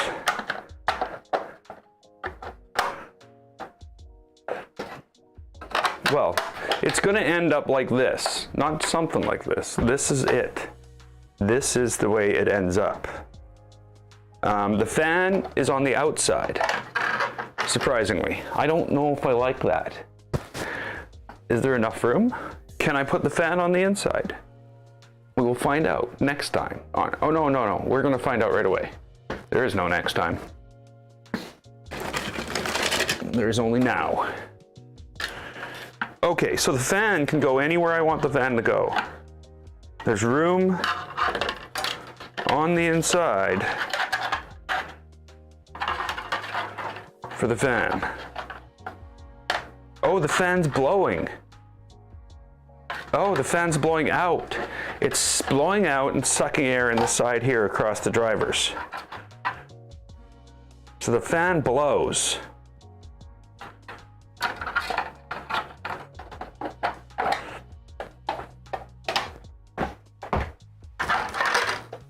How did that become the thing? You know, this screwdriver blows means it's a bad screwdriver. This screwdriver sucks means it's a never mind.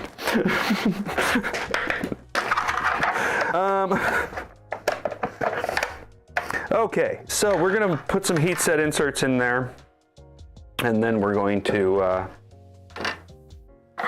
see. I'm gonna attach a fan. How far in are we? I don't even know. Okay, we're almost 2 hours in. Okay, seems reasonable. Let's get this all attached then.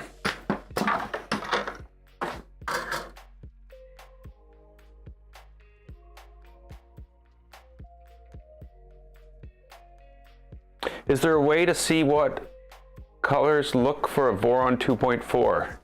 If you go into Google and type in Voron color picker, it will lead you to a web page.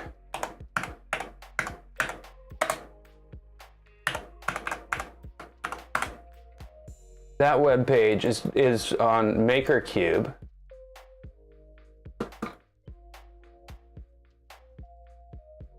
And that's the web page, okay? And basically it drives you a 3D model of a Trident, a 2.4 or a V0. Wait for it to finish putting the printer up before you change the printer.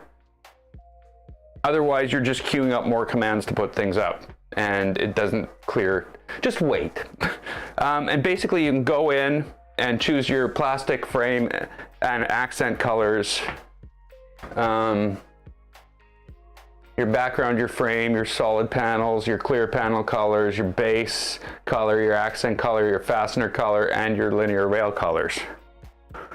Whew. This thing has like melted plastic on it.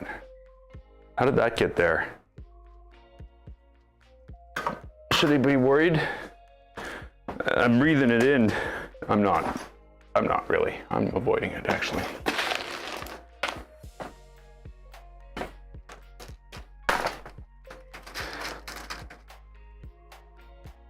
So yeah, that is an awesome tool.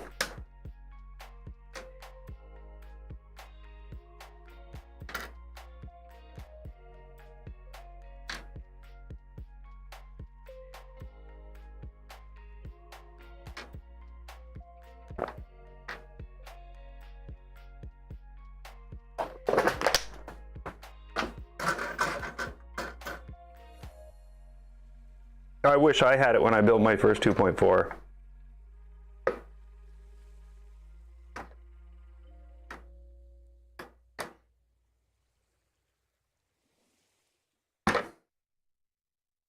Which is my only 2.4. It's actually the one right behind me.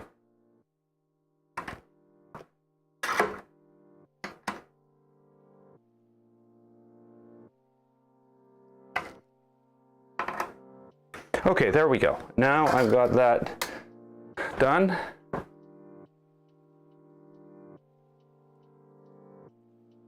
The lights on the 2.4, actually they went in fine. I had to go and make shorter end pieces so I could fit all 22 lights in. The other option was to just pull out the middle spacer and just put them in as 20 lights.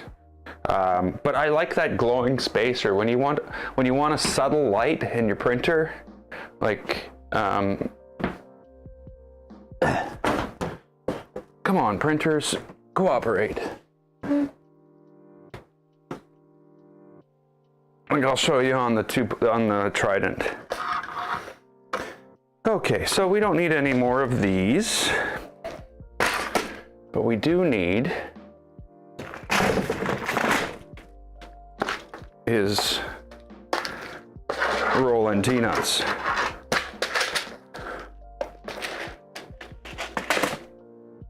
Okay, so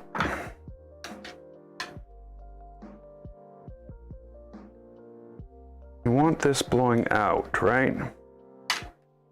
So that means the label's facing out. So I'm gonna just do something stupid here. I'm just gonna put some T-nuts in that fan. Am I going to be watching Golden Jaguar's Annex K3 live stream build on Thursday? Who what? I know what Annex is, but I don't know what Golden Jaguar is.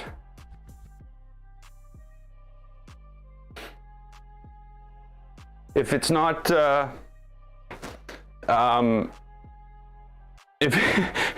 So my 3D community is pretty small. It's made up of Nero, Steve, what's his name? Dan from Modbot, and then of course Tom Sandlanderer and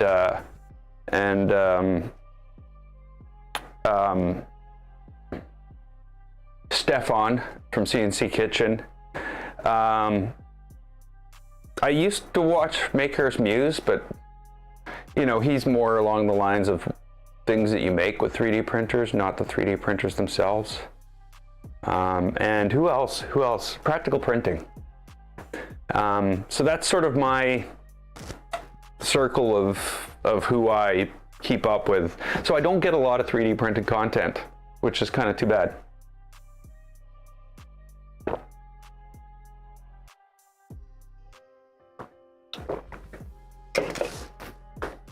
Sorry for the gulping sounds on microphones like right there. It wasn't my intention to gross you out.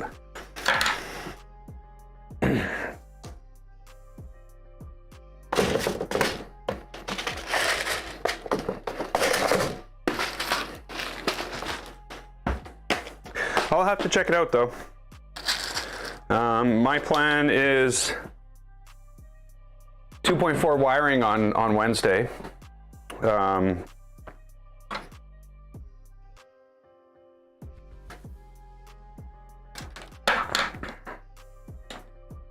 So I don't know if I like the idea of doing this, but I am doing it. I never did this on the 2.4 or the Trident or anything like that. I always printed those templates and put longer screws in. Not templates, but the spacer.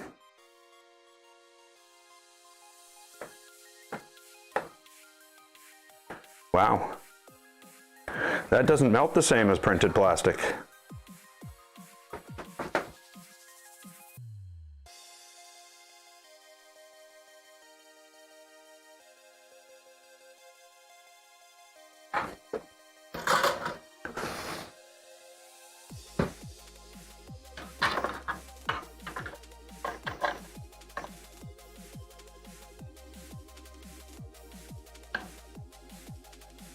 Okay, so I am going to use button screws on the button-headed screws on that rather than socket.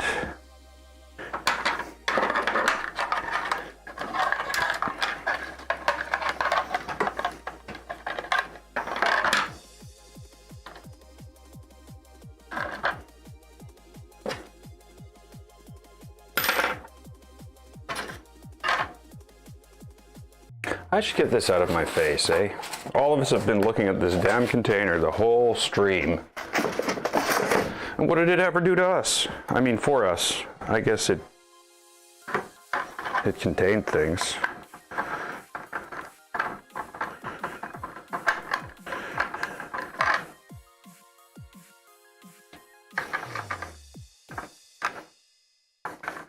I might print one of the Voron or take one of the Voron fan covers and adjust the little spacer, 3 spacers out, so there's just the 2 spacers, so there's no spacers, sorry, and only 2 holes, and put one of those on here in white. I think that would look cool. Where's our screwdriver that can do this for me?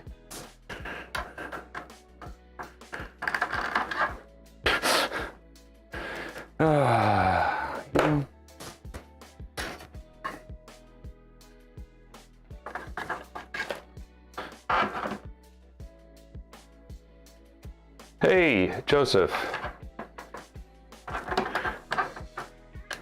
Oh yeah, I don't think it's the same. It's not ABS. Yeah, yeah.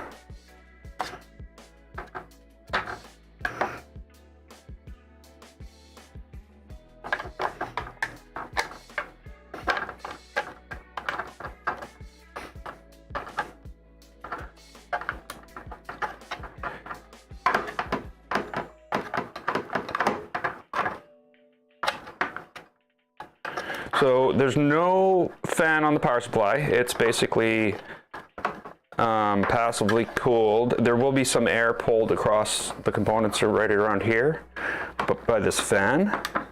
But most of this cooling is for our drivers on our control unit. Okay, so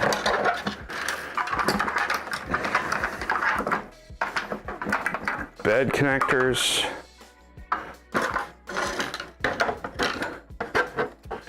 We need 1, 2, 3, 4 rolling T-nuts. Let's get those. Let's make sure all these things are closed so I don't end up knocking a thing with 1,000 T-nuts on the floor. Again. Oh no, it wasn't T-nuts last time. It was brass inserts. Some sparks may fly soon. I've never had sparks. Oh no, okay. I've never had sparks on video. Yeah, I burnt out a couple of SKR2s.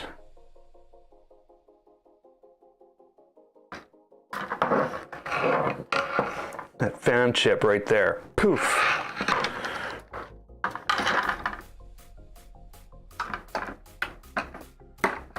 I'm probably going to want to shorten that. We'll make it like that long, or we'll be like some companies out there will make it that long. How about I do that? Okay, so let's drop these T-nuts in.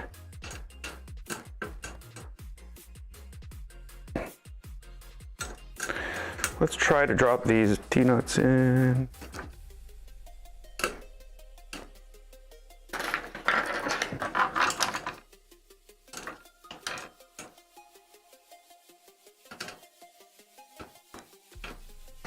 Okay, it's not going in.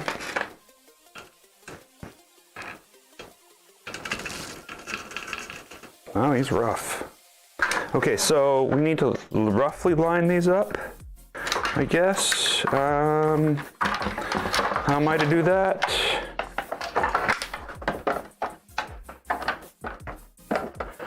What was that? Where did that come from? Okay.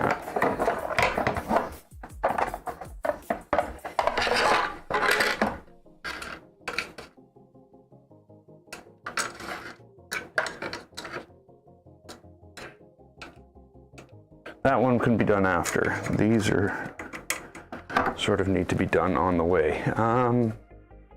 What is this? Where did it come from?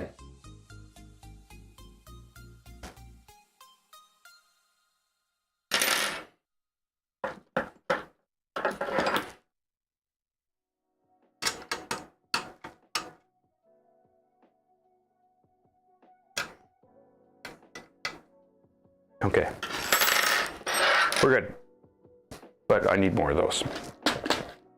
Okay, M5 button. Every printer's like, hey, let's make Adam take out all his screws and nuts. That's what every printer says before I start building it.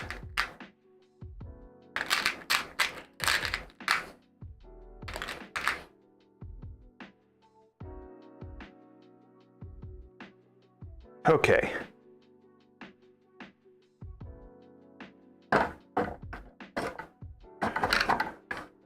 Let's see.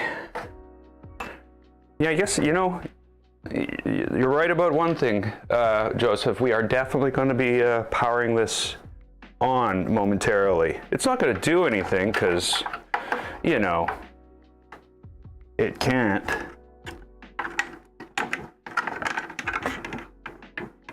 But it's definitely going to be power on time soon, just for testing purposes. Okay, I thought something went wrong there.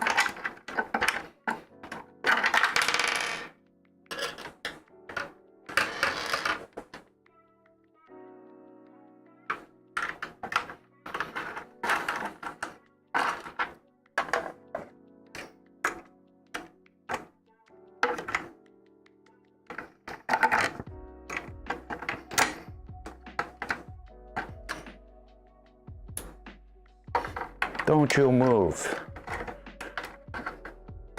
There we go.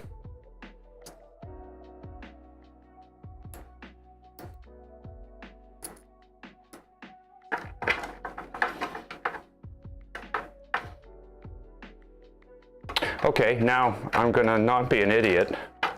That was close. Nobody look. Everybody turn around.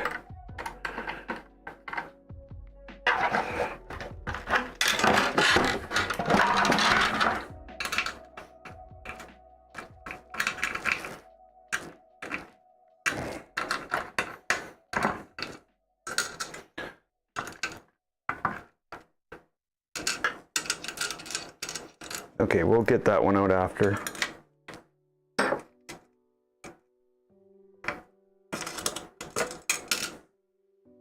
This one's going to be a pain in the butt, though, of course. Because it was a pain in the butt to get it. Oh, there we go.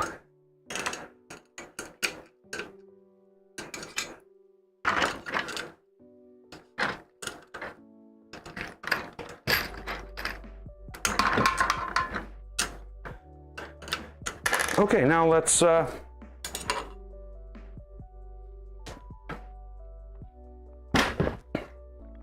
stop just fitting it and actually install it.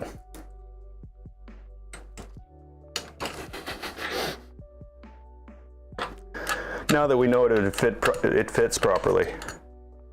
Ha!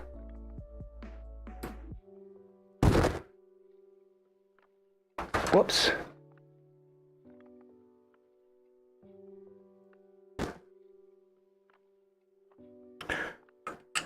While I'm doing that, everybody remember to click like and don't forget to subscribe.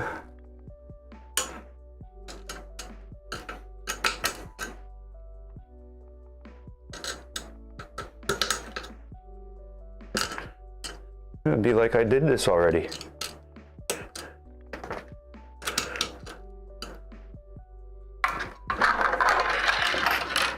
Okay.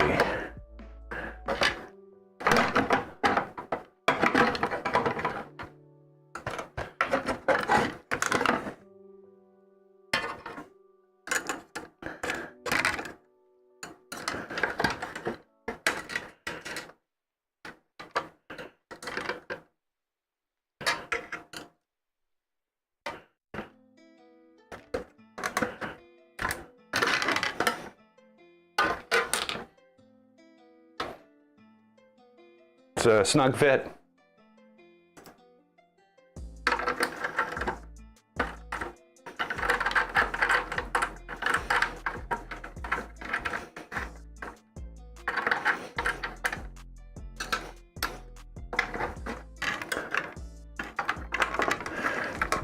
Come on, there we go.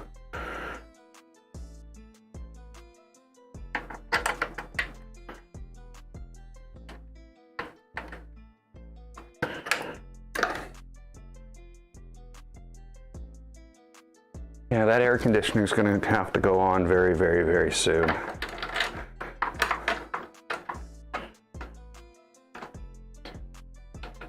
So yeah, it was kind of funny. Kind of funny and kind of like, you know how weather is. So last week was my mom's birthday. So I was like, okay, I'm gonna go out for the weekend. And I'm like, okay, and you know, I was looking at the weather and thinking, oh yeah, it's gonna be a really nice Saturday. It's gonna be like 21. Which for here is awesome because I'm in Manitoba and soon it's going to be minus 21. So yeah, I thought, okay, it's a perfect weekend to go out, get that stuff done. And then I won't have to go out for Thanksgiving, which, you know, not that I don't want to. It's that I'm moving and I have a lot of stuff to do over the next little while. I have a lot of packing to do. And it's a good time to get stuff done. So I can combine the birthday thing and go out. And it'll be a beautiful day. Well, they moved that day to Sunday. So it was all cold and rainy all day Saturday. But not cold and rainy enough to not to pick those apples and all that stuff.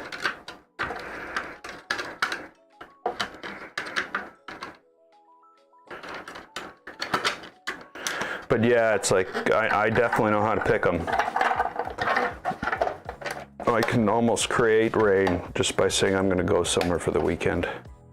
Okay, so in here,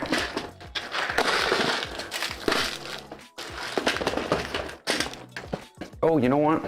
Maybe I should rewire that fan before we plug this in. Kidding, of course.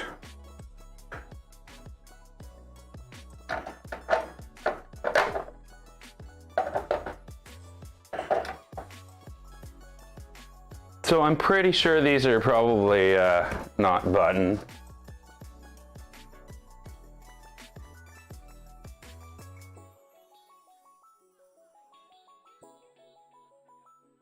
Yeah, they're socket.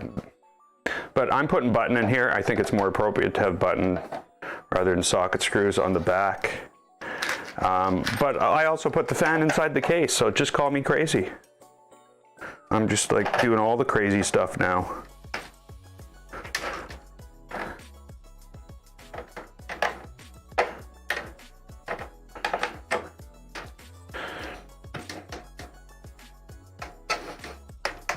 Okay, I don't like that.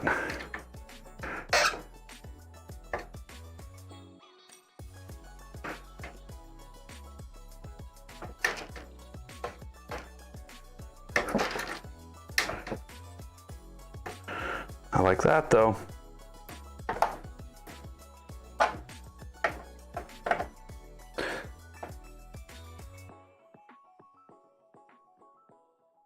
Okay, so we have all the mains hooked up. We have the SSR hooked up. We've got the switch. We got the hot heat head. We've got the bed thing hooked up to the thing, the SSR. All that's done. So what do we need to do? We need to plug it in and make sure it was worth it all. And nothing goes poof.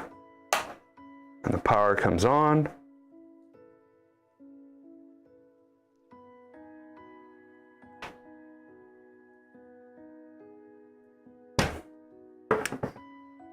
You see it? You see the green glow of goodness? And the red glow of also goodness?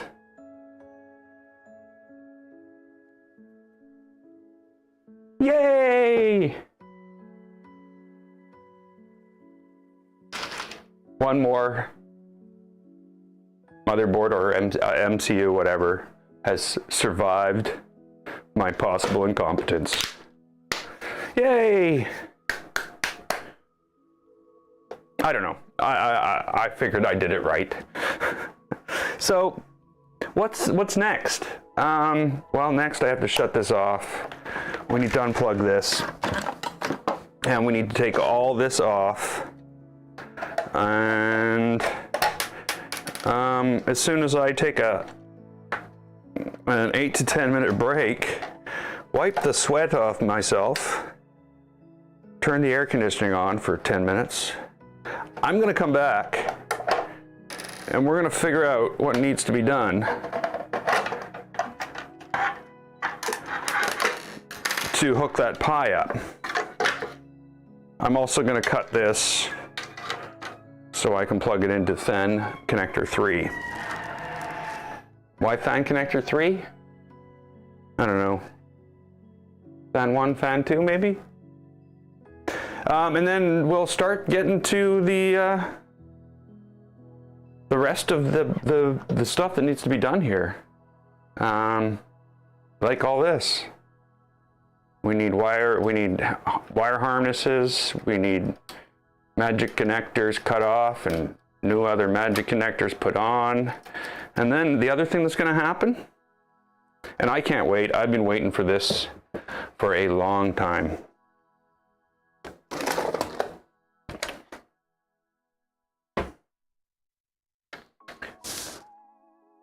We're gonna make some labels, heat shrink labels. So we'll have all our stuff all labeled properly, and it won't look like some crazy guy with a dyno labeler did it. It'll look like some professional with a more expensive version of a dyno labeler did it. Yeah, this thing is massive. Me and my buddy, me and my brother. Oh, sorry, yes, whoa. I'm in the wrong part of the camera for that right now. So yeah, it's pretty big, but so the thing is here though, it's very wasteful. It wastes about an inch or more, an inch and a quarter, maybe even more for every label you print. So I'm gonna go and we're gonna punch in all the labels into one thing and just print it all at once and then cut them with a pair of scissors. Because I am cheap.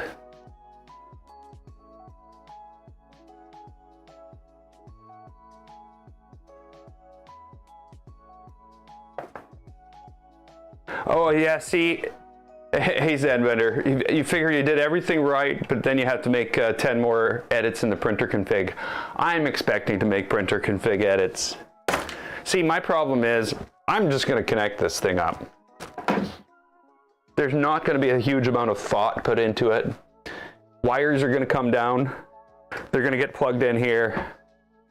And basically the only thing that's gonna cause me to rewire anything is if I got my steppers wrong and I have to swap them, or anything else, I'll just change in config. And I know that's gonna happen. It happens with everything. I also have clicky here, and I don't know.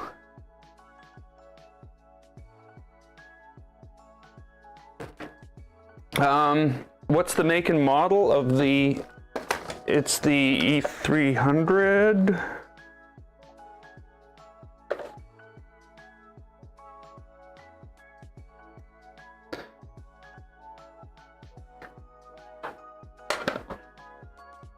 PT E300. And it does take the brother heat shrink tape. Now, I'm gonna say, it's been a roller coaster ride to get this. I tried to buy a cheaper one that you can mod to print with a PT100, I think, which is a lot cheaper than this. But then this went on sale. Some company called like ITM Instruments, and they've been awesome. They've invited me to all these live webinars and everything after I bought this, like on everything from using sonic waves to do, I don't know, it's just crazy stuff. Yeah, so I bought this for like, it was on sale for like 120, 119. It's like 40% off or some crazy thing. Whereas otherwise, I probably wouldn't have bought it. I would still be doing redneck labeling. Panels. Any plans on, Joseph is asking if I have any plans on putting panels on this. You know, I did see the picture of the one with the panels on the Discord. I'm gonna see how it goes. Right now I'm gonna go with no. And the only reason I'm saying that is because, you know,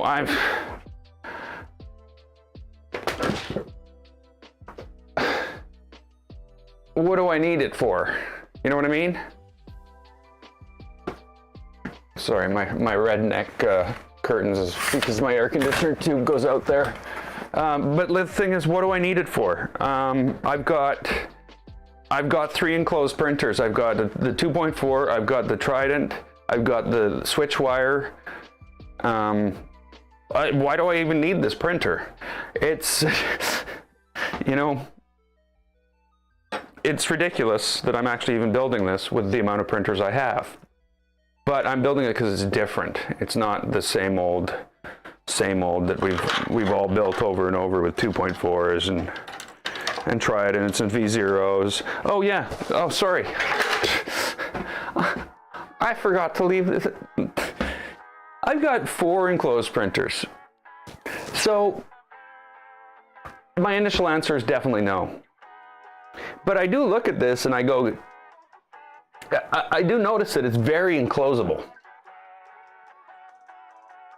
Like, it's literal, everything is already inset, except for this connector here. But if you were to enclose it, you would probably just put a panel here and leave that open.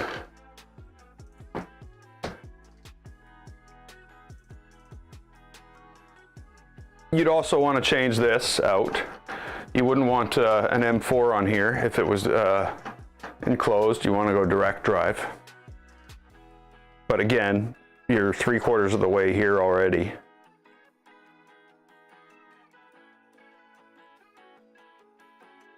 And then you could go with just a basic lid, really. You could build a lid out of 2020, like some of the 1515 lids that people have designed for this.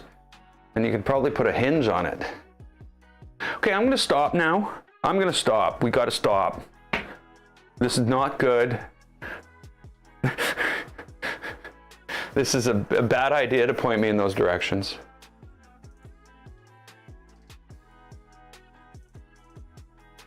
Yeah, I've also seen the bottom electronics mod.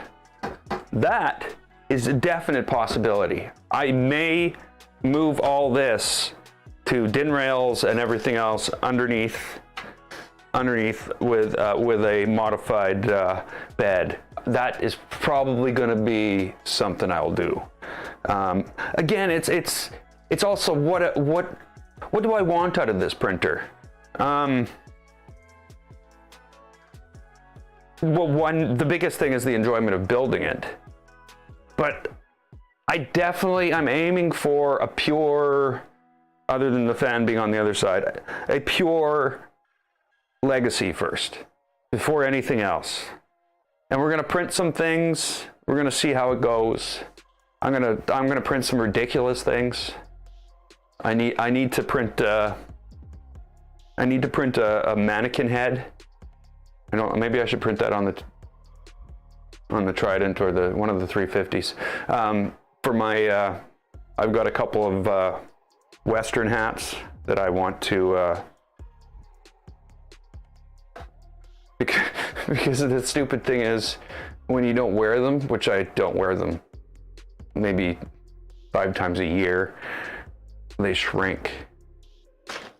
Oh well, okay, so it's break time. I gotta take a break just to take the temperature down from 26 degrees, 26 and a half degrees, and to make a refill of my coffee.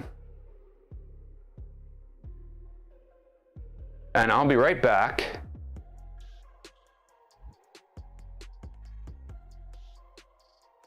Yeah, and then you'd have a Trident. Oh yeah, I guess you weren't here.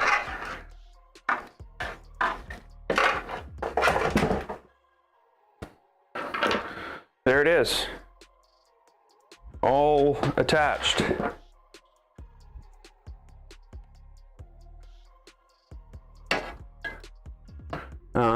With the holes all cut. Turned out really, really nice. It was a 4-step process for each hole, though. I drilled the 4mm hole. I took, the thing that cuts the angled edges. Who needs 2 Tridents? I don't know. Do you only have one printer and it's a Trident? Maybe you need 2 Tridents. You obviously need another printer if you only have one. Yeah, so I drilled the 4mm holes, and then on the back I took the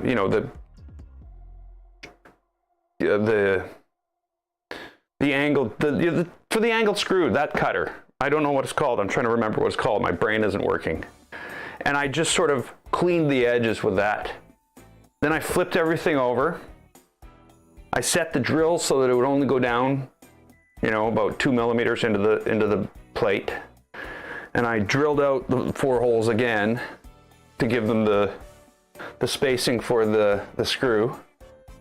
And then finally I took that as a camphor. Yes, chamfer tool. Yeah, countersink tool. I guess the chamfer tool is the opposite of that, isn't it? I don't know. I don't care. And then I used the countersink tool to clean the edges again. And yeah, oh yeah, it turned out really nice. The only thing I don't like is I put a big scratch in it right across here. But we're not going to talk about that. We're We're not going to talk about that. We're going to look at how shiny that is. Ooh, shiny.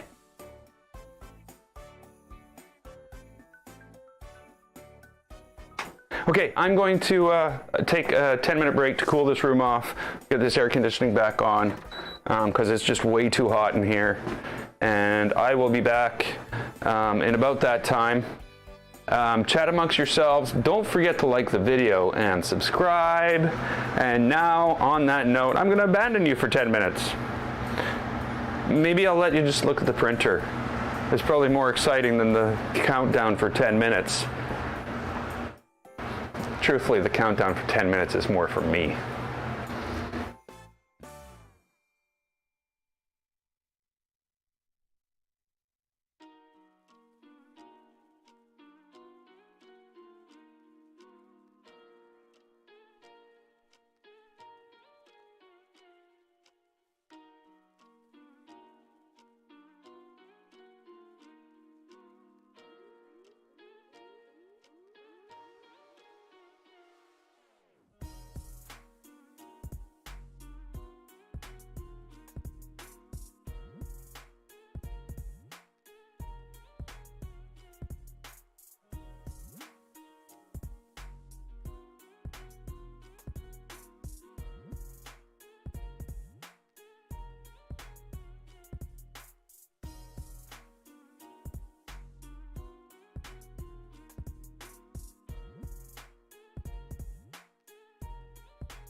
Okay, there we go. Back, coffee.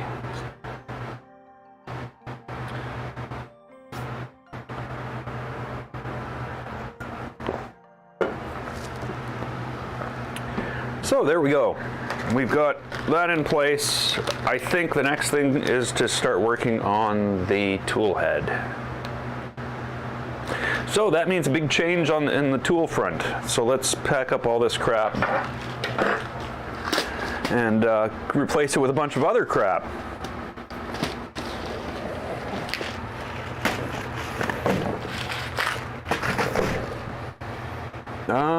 What do we need here?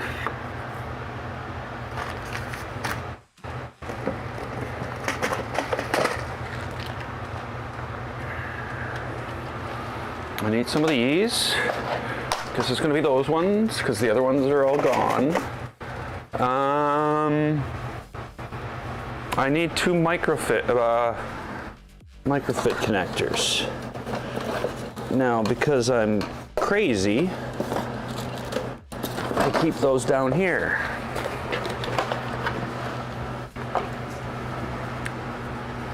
Because they're special. And they're just hard to find. Okay, so what I need these for is the bed, or sorry, the hot end and the hot end thermistor.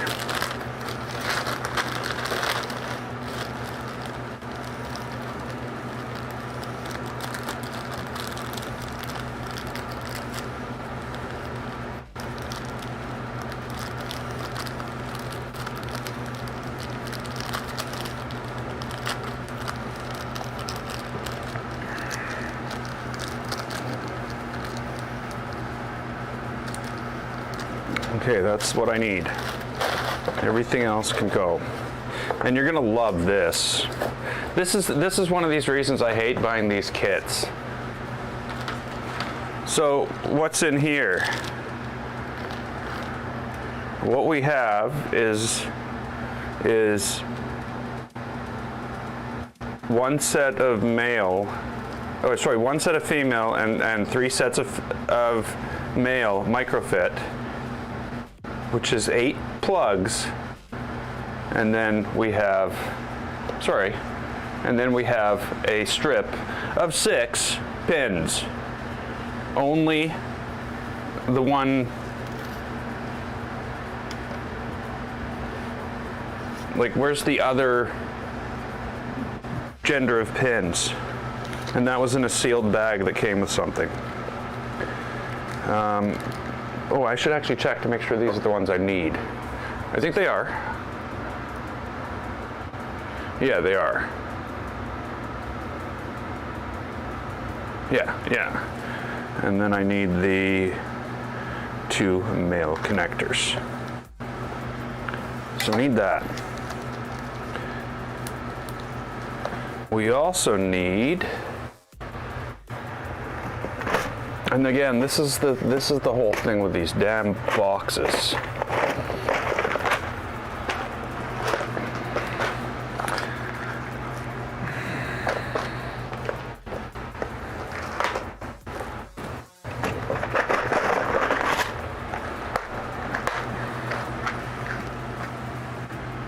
So here's a box filled with 3, 4, or maybe mostly 4, 5, and 6 connector. What are they? JST-SM connectors. Because we use the 2s and the 3s, but of course, can you find a bunch of 2-piece connectors? No, you need to buy these stupid boxes. These are the worst things ever.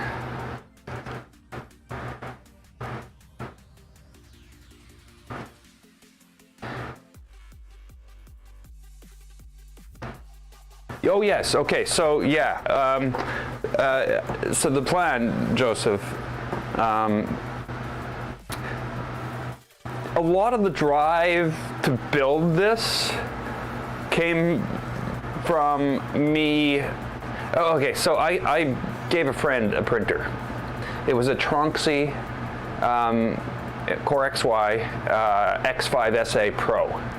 So it was a linear rail type system, but it wasn't your standard linear rails. It was a little different, but it was an okay machine when it came to its mechanics. It was a good mechanical machine. It had the worst software you could imagine. It was just awful. So I basically I gave it to him, and 2 months in, he's like, "Oh yeah, I broke it." And I'm like, "Okay, well, never mind. Bring it back to me." Oh, Alexa, stop the timer. Sorry for anybody who had a timer going on their personal assistant.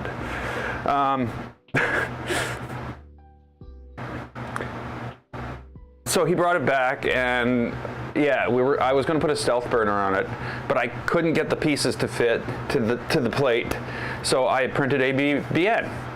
The ABBN, by the way, for anybody who doesn't know, is Afterburner Bad Noob. So it's Bad Noob's Afterburner. He basically made an afterburner that fit a 50-15 fan instead of a 40-20. So that it gave a lot more airflow, and he designed the ducting a little different, which was nice. And it eventually evolved into Stealth Burner, which is, what they took ABBN from its first release state to what we know now as Stealth Burner. And you're absolutely right. Stealth Burner would not suit this. We don't want Stealth Burner up here.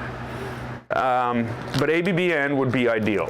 It's shaped like this. It's a little beefier. I don't know if there's and it's a single plate, which suits this look perfectly. But I don't know if there's a better, or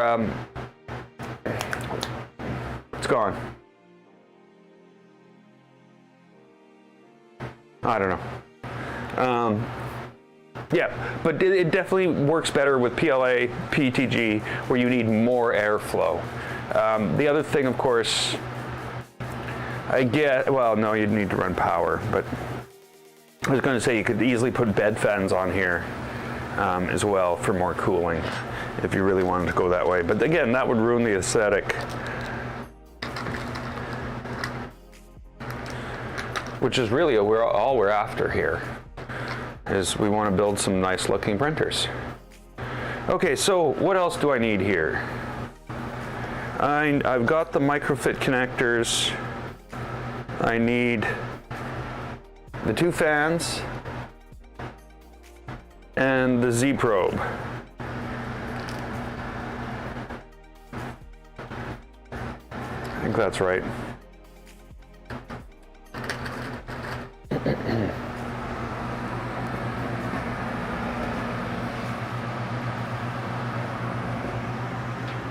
I don't know whether to hook them up with these or with those, but I think it's with those. 1 second.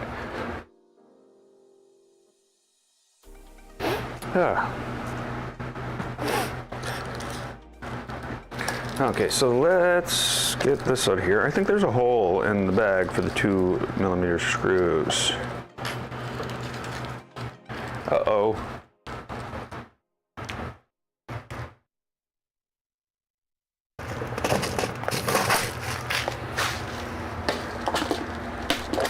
And I guess I should shut that air conditioning off, because that's got to be annoying.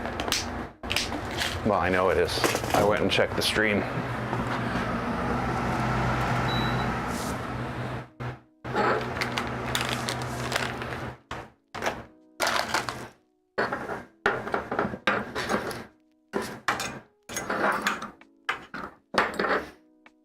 There we go.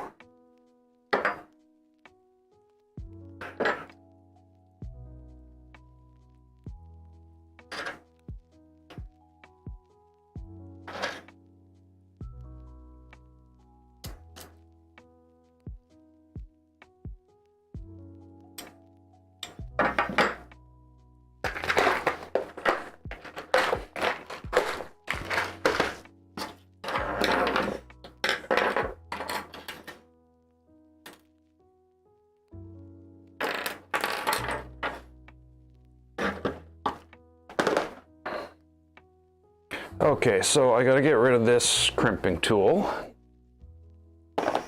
Not get rid of it, gotta put it away. And where's the other one?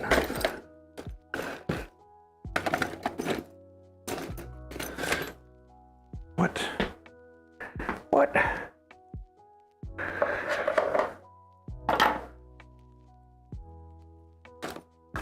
How is that a thing? Where is it? There it is. Okay.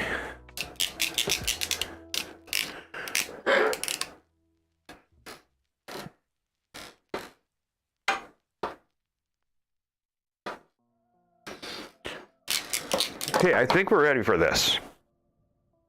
So our goal here is to basically wire up this end of the printer. How am I going to do this camera-wise? I think what I'm going to do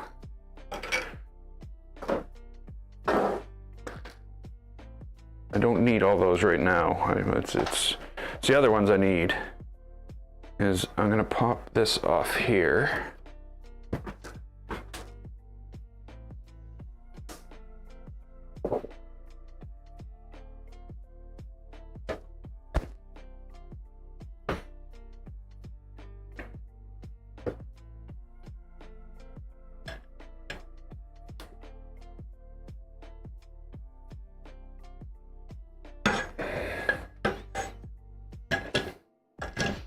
Is that going to work?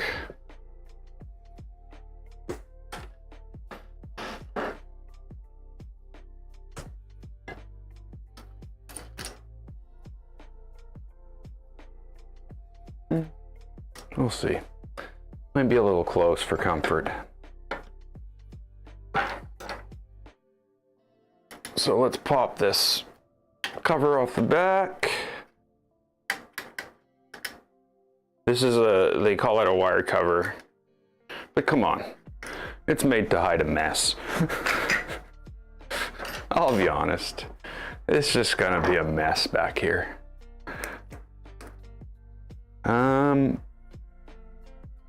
First thing to do is wire up the connector on the clicky probe.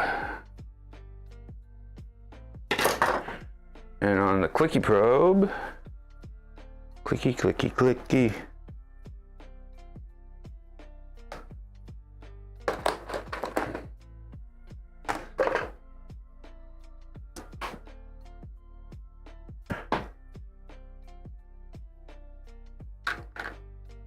That's the wrong box. Oh yeah, I was talking about the printer, the thing at one point. Okay, so the accent lights, right now they're very subtle. But I can turn them on and off and move this through different stages, so I can have it lit different ways. Super bright, very subtle. You know, for instance, if I have to have it well, if I'm printing at night, I don't know. That wouldn't make really much of a difference for me. So yeah, it's very easy to use.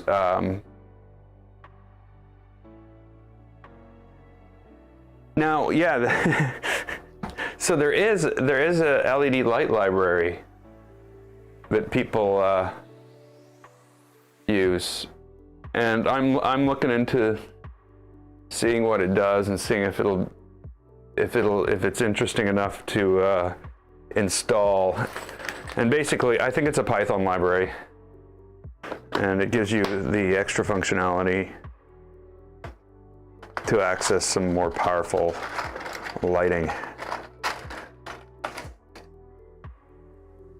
Okay.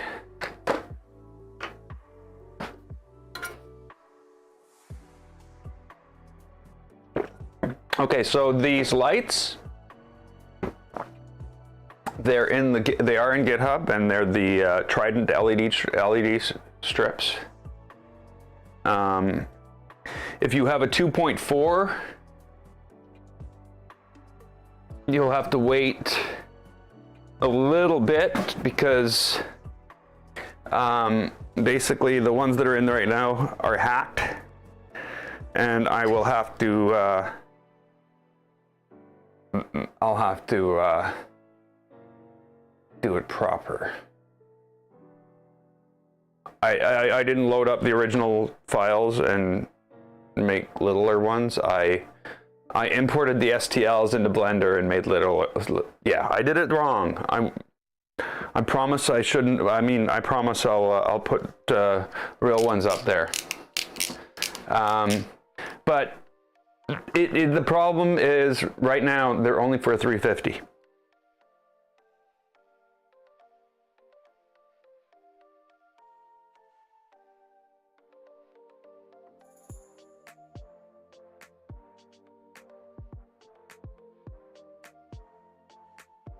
So what do you have? Are you building a 350?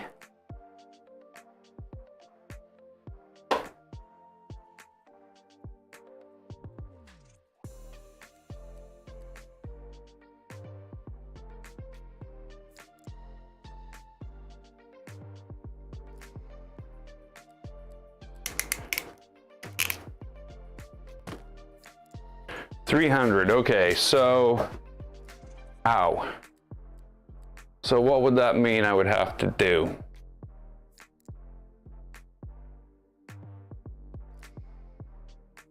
Each light is 16.7 millimeters. It's 16.7, 1.67 centimeters to the next one. So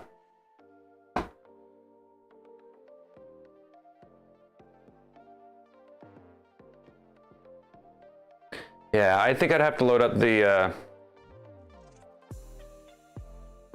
I'd have to load up the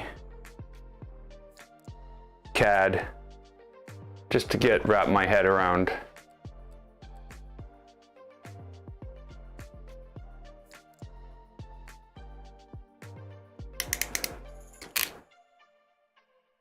But if you're good at Blender, I think the blend files are there. I'm only learning actual, you know, proper real software for doing this now. I've kind of done a lot of modifications for printers, and I've always used Blender. So yeah, I'm good at making, you know, mechanical devices in Blender. I've designed and built entire printers in Blender.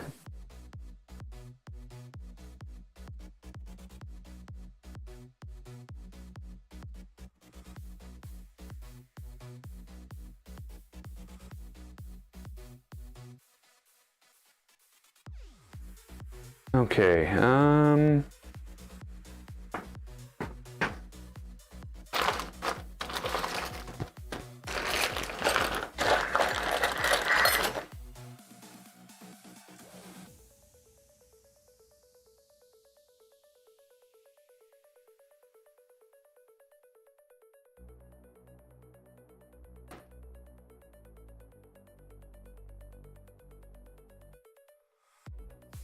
so yeah, I'm learning to use, what do they call it? Parametric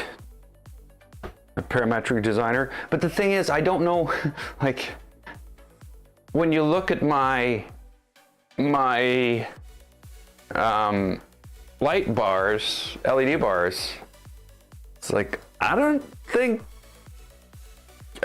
know, but I think Blender was the right tool to use to make those. They're all curvy. They've got a little, they're like, yeah, I don't know.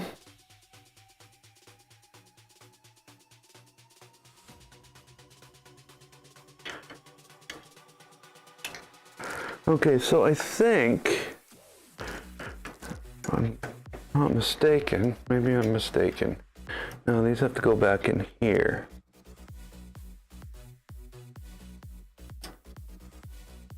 Okay, so I do need to get something, but what is this connector on here?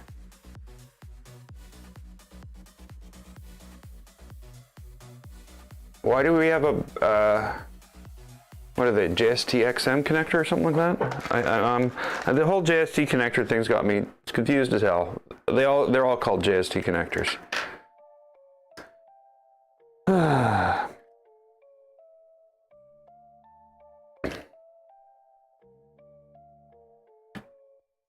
Okay, let's just cut these.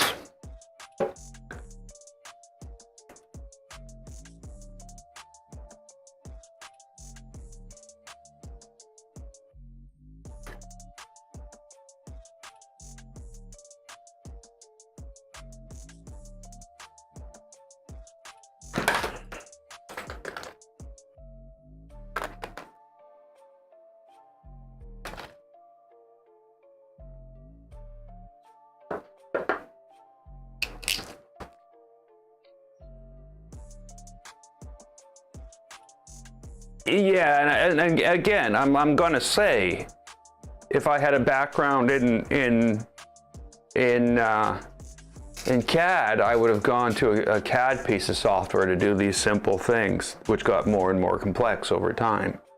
But when you have no background in it and none of it makes any sense to you, you go with what you know. And I've been able to do almost anything I can possibly think of, from designing like cases to hold electronics and everything very quickly and very easily in Blender. Now there is a parametric plugin for Blender now, so there's things are changing, but I am also trying to learn CAD. Don't get me wrong, like I'm not saying in any way, shape, or form that's the way to go, but you go with what you know.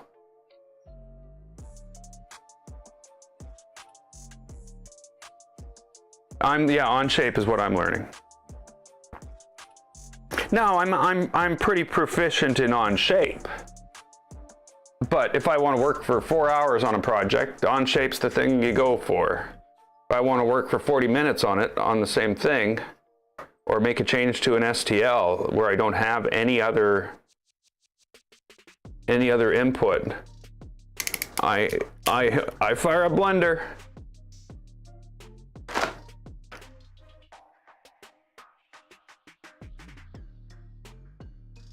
And it works.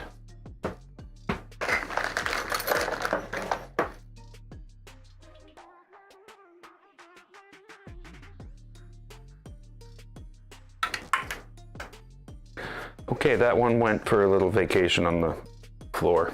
I'll find it when I move.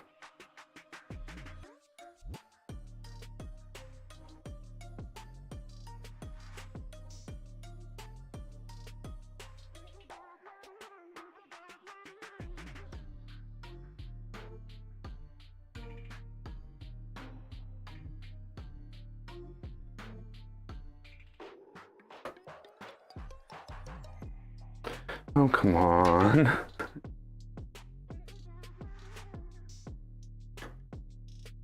There we go. I don't know what fan that is.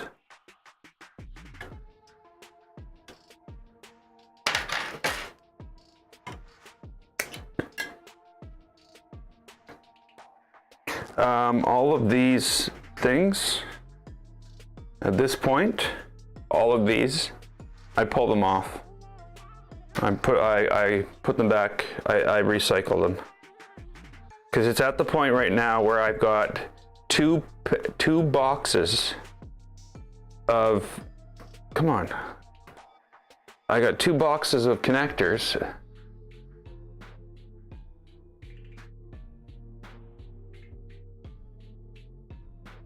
And all that's left is 4, 5s, and 6s of those too. So it's the same case for both types of JST connectors.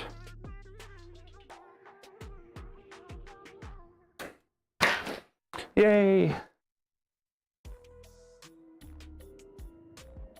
Oh yeah, that's the other thing that I'm terrified of, is them basically just taking all my stuff.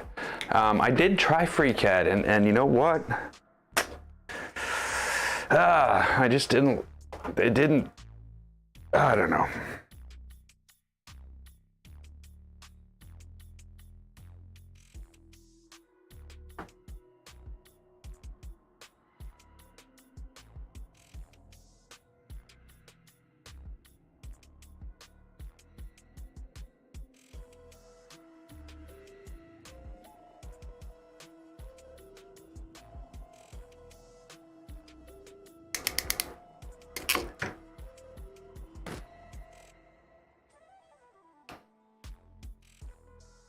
But yeah, the licensing with both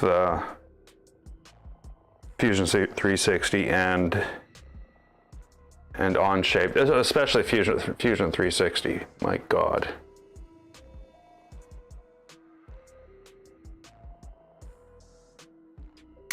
Anything that company touches, basically.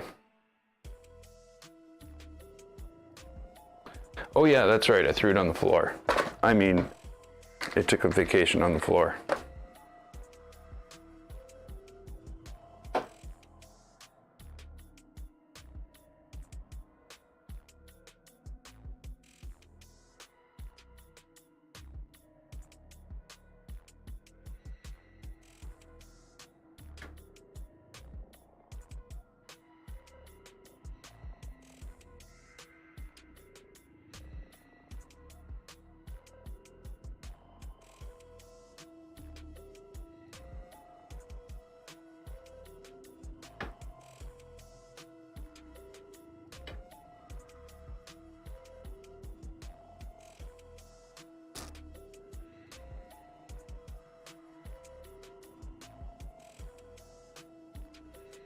Okay, what am I doing wrong here?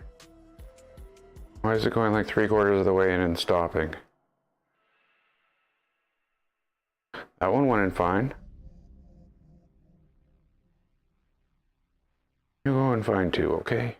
Just going good. Go. Go, go, go, go, go, go, go, go, go, go.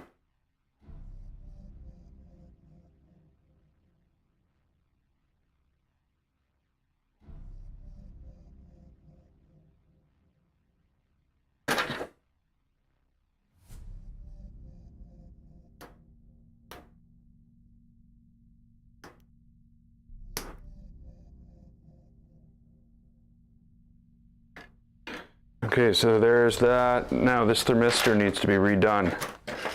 Because what the heck is that? I know what it is. It's a connector for a board. Why would you put the connector for a board? It's like the same as a fan connector, but it's black.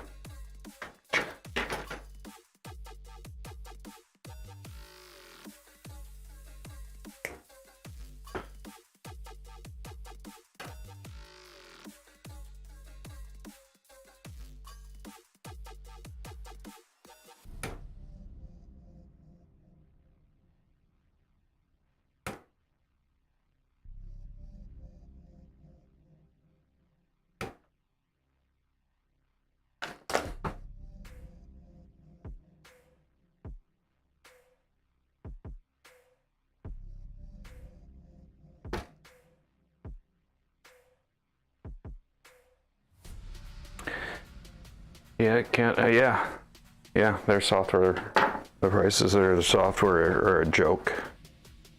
And the joke is on us. See, their mentality is, why would non-professionals do professional stuff?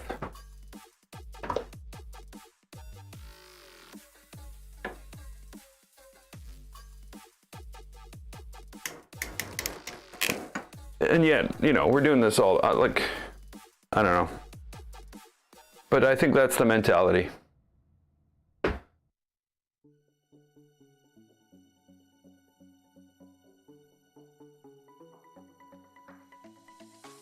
See, the problem with Blender, though, is it's a mesh editing software, and when you're building things like that. There's operations that you do that may not end in a perfect mesh. So then you end up with a case where you've got a hole in your end product.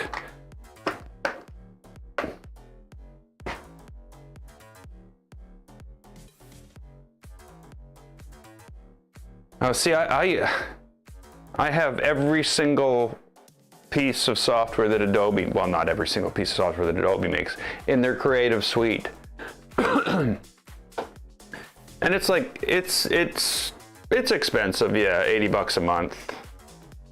So it's pretty expensive. But, you know, I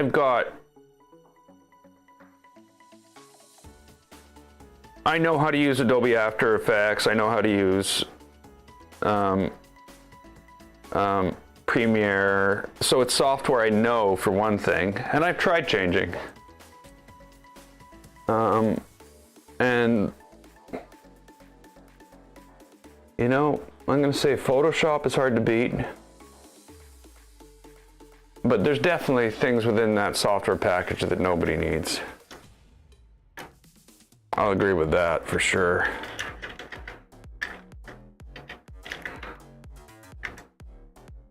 But yeah, I do tend at least, you know, it's like this.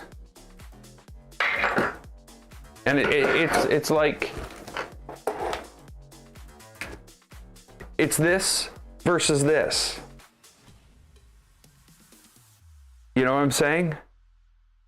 This is using DaVinci, and this is using whatever, Inkscape, and this is using Paint.net and what's the GIMP, and this is using the Adobe suite.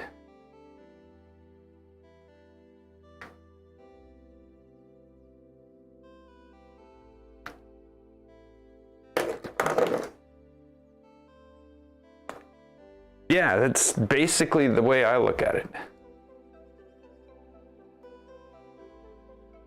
It's, you know, my iOS crimpers. That's the professional suite. My crimper that I used to have and used to drive me crazy because, you know, that's the other options. Again, it's a matter of tools. But again, you know,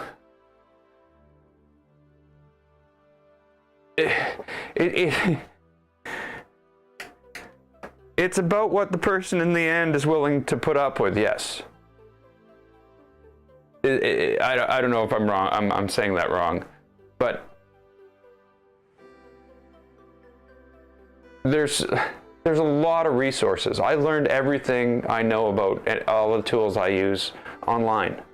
I'm also a software developer, so you know I've used the Visual Studio IDE. But I've also used the free alternatives, and I'm like, okay, I understand. You know, it's like the alternative to Word.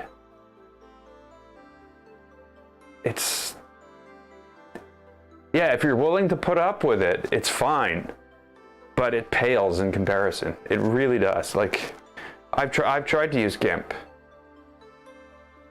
Try to paint somebody out of a picture in GIMP. In Photoshop, I could do it in 30 seconds. Well, maybe not 30 seconds, but it's just the distance from A to B is so much shorter in those other tools. And yes, I have to agree, you know, I don't like paying $60 Canadian for a set of Allen wrenches. I don't like paying, you know, $35 or in the case of that iOS kit, $80 or $65 Canadian. I don't like paying that. But at the same time, I've also sat there for 16 hours with a piece of junk and tried to make something, make a wiring harness, and being driven to the edge of insanity. Good tools are also a software thing. Again, there's a lot of opinion there, but that's mine.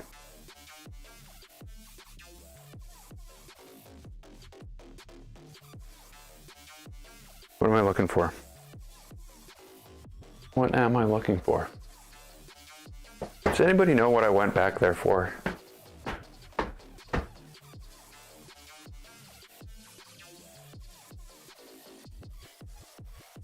What was I doing? Okay, so this, I believe, attaches here.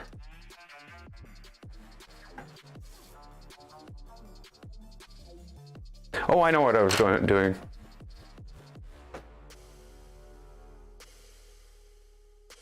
Here it is. Sorry, now I'm like right in the camera. I got me some zip ties. But yeah, I'm a big fan of good quality tools.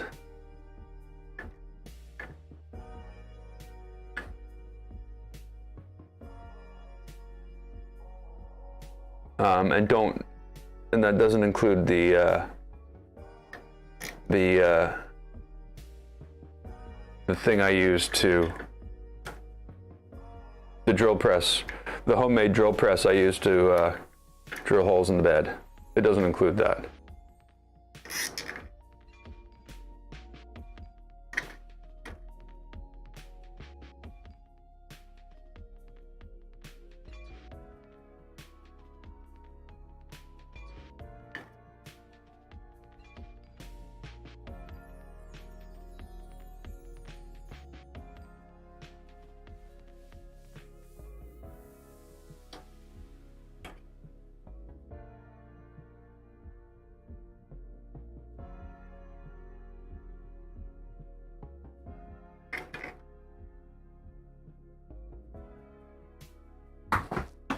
Okay, so these things, I know you probably just saw my face in there. Sorry.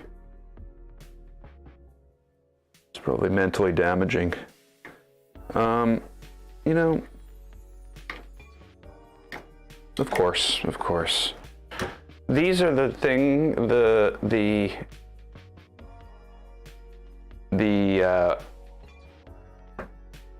zip ties that came with the LDO printers. They are absolute garbage, and only half of them actually do anything.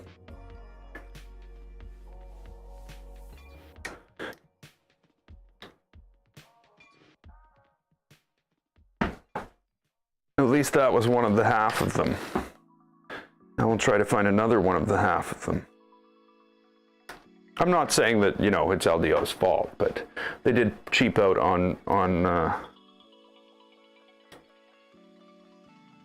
definitely untested materials.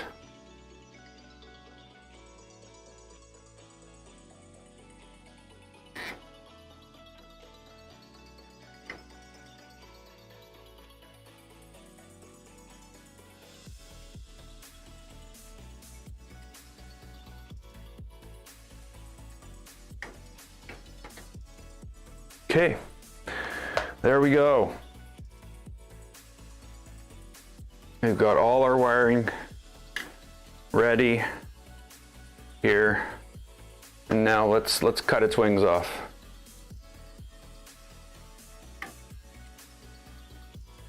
No, don't do it like that. Just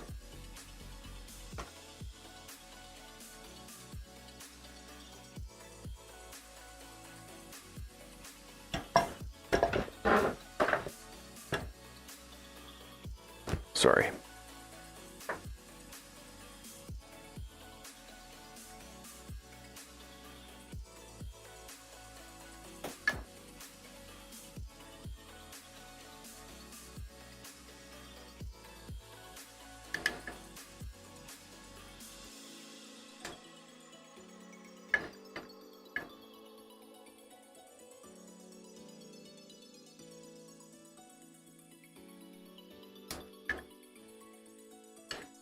And last but not least,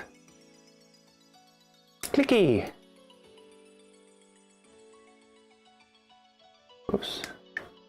There we go. Look how much room we saved in the back of that little compartment of madness. Yay!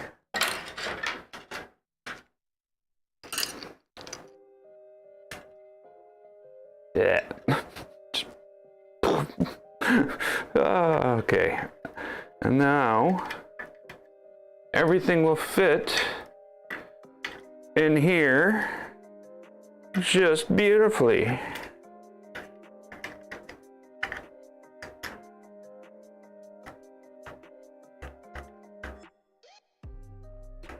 Until we put the other end of those connectors in there, attached to a wiring harness that goes all the way down and into here.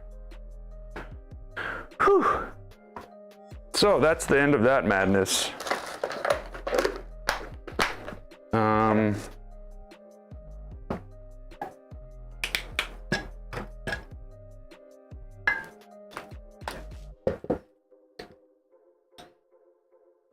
So let me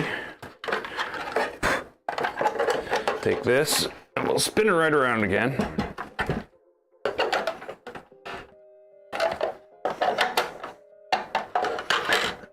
And while we're here,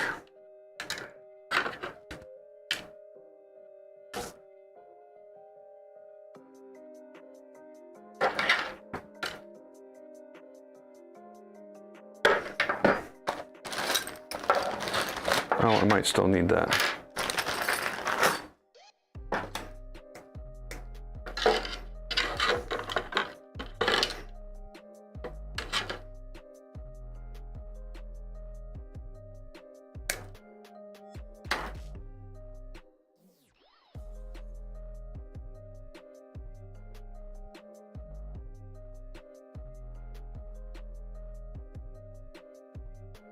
Oops.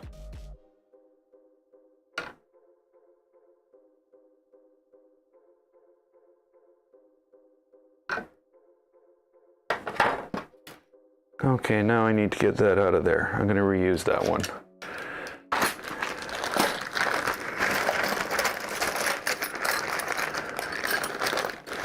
That's where all this crap comes in really handy.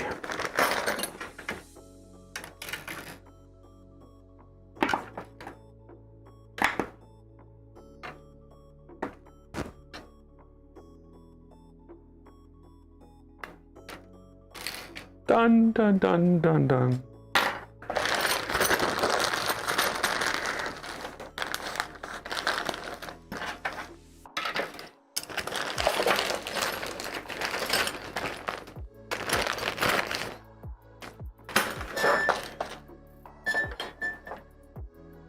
That's an awful noise. Okay, so now we'll just wire this up. Gee, there's a strange balance of likes and viewers, misbalance of likes and viewers. I think, can you guys check, make sure that button's working? Sorry, I'm starting to sound like Taylor.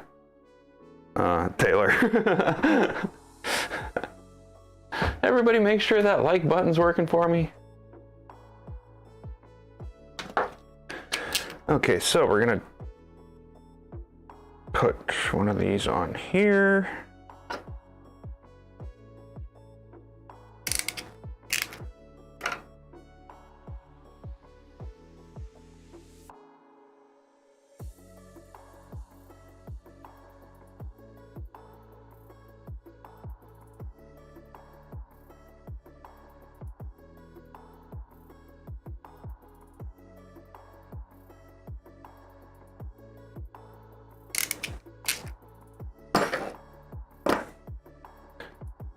And because I was stupid and didn't check,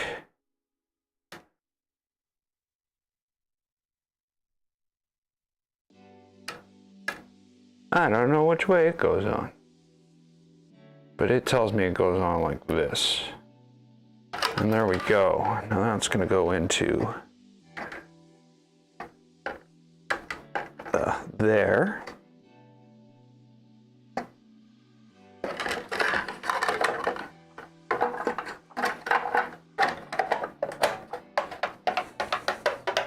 See, I still think it would be better if the bed wires came down on this side rather than over here. And what, ran down here and underneath? There's nowhere in on this side. That ain't gonna work. Oh, I know it'll work. No, that won't work either. Oh, you know.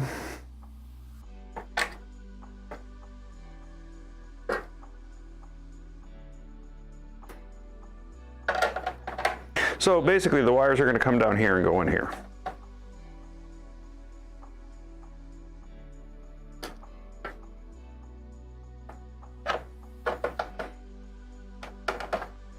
So I'm not holding back anymore. I'm like normally I would just say to heck with it. Nobody wants to sit around and watch me live stream making a wiring harness. But this time everybody's going to get to sit around and watch me live streaming making a wiring harness. That's what I'm going to do. I'm going to, the next step in this printer is going to come on Friday, I believe. And it's going to include features such as fixing this thing that I made to poke my eye out on. You'll notice that this is backwards. It's backwards because I thought it was silly to have a thing sticking out the back, just like I thought it was silly to have a fan sticking out the back. I apologize for the things I think are silly. So yeah, this I'll build a thing. I'm gonna build a thing during the week. I'm gonna print something else that somebody else built to hold my my Dremel, and I'm gonna make a tool to cut D shafts. And we're gonna cut this D shaft. We're gonna cut it. It'll cut through it, and then I'll be able to set the thing and turn the 5mm shaft into a D shaft. We're gonna like not build that tool, but it'll be built. We'll use it. How many streams? Now how many? I think this is the fourth. This is only the fourth stream. Yeah, this is part 4. The first one is the frame. The second one was the the motion system, and then the third one we belted it up, and I got terrified of a drill and wouldn't drill holes in the bed. But hey, we're past that now. So as of right now, you know what?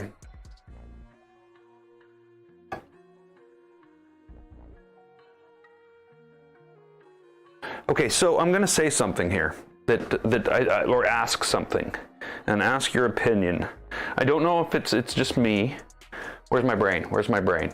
Where's my brain? What am I looking for? What am I looking for? I stepped back to find something. Oh, I know what it was.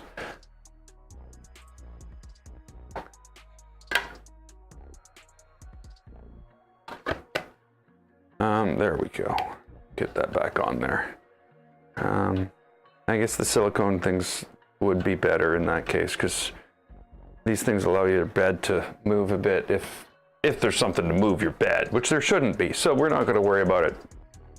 But this,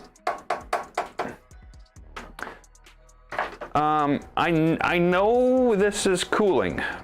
I do know that.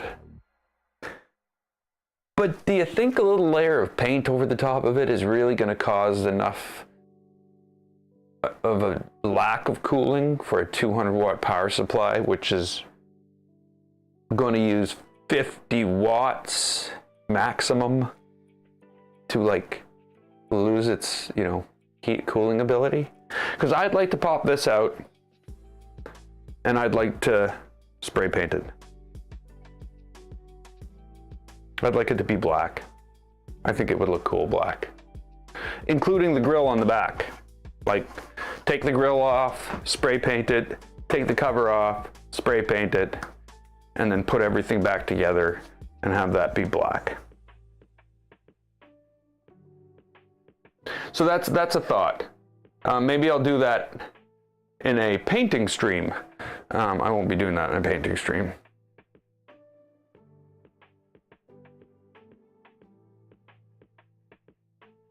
No? Radiators are painted. Yes, yes, they are. Or are they anodized?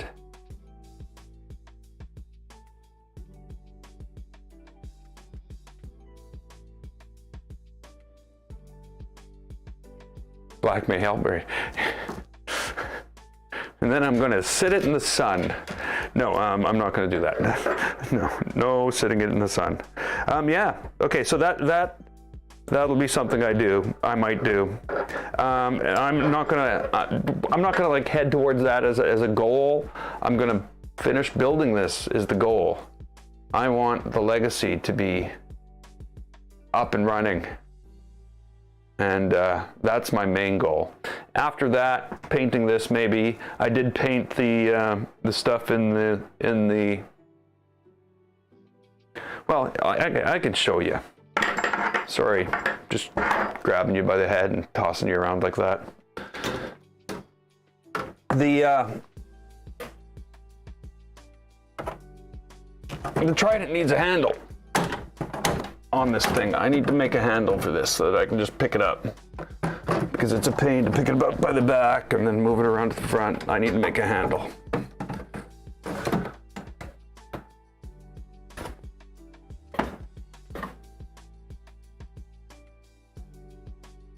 Oh, I would fully disassemble it before I painted it, Zenbender. I wouldn't worry about painting. I wouldn't, yeah. Oh yeah. So yeah, I think I'm gonna work towards painting it. So the Trident is painted. So I painted the 5-volt. I painted the grill on this, but I didn't paint any of the aluminum. I basically only painted things that were steel, and I tried to paint the rails, but the DIN rails, I guess it turned out okay. But I think I wouldn't have painted the rails if I'm doing it again. Well, and I guess the fact is that I am doing it again, just in a different direction. And I'm not going to paint the rails, or anything for that matter this time. So yeah, that's what's going on. Oh, and this will be, on Wednesday, we'll be working on the wiring on that. So that's going to be the next thing in queue. Yeah, that's the next thing in queue, is finishing the wiring on the 2.4, getting that all organized, and deciding what I need to do with the bottom of it in order to make the bed work properly.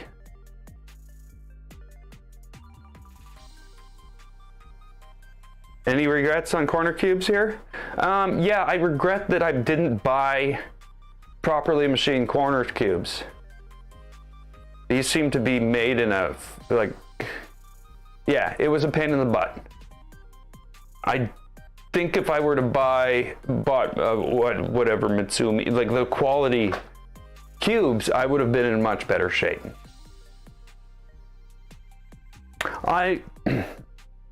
I'm also leaning towards that maybe, because you know this isn't like, this thing was horribly crooked before. It's not.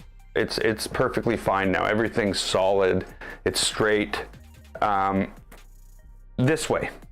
I can't tell you if it's straight this way or this way, but I can say that right now this is flat on the bottom. Putting this on here helped a lot. But whatever. I think in this case, I'm really happy with it. I'm not gonna, I can't complain about the end result, but I can complain about the build process using the corner cubes that had no tabs on them and were just left to spin endlessly. There was no, you know, they had no cohesion with the extrusions they were being connected to. That's the worst way to put that, I guess. But on the other hand, you know, I do have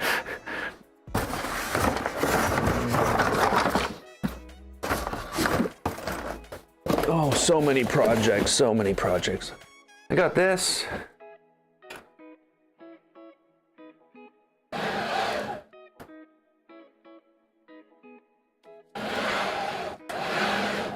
Should be long enough. Yeah. But whatever. Oh, I can't get it out of there.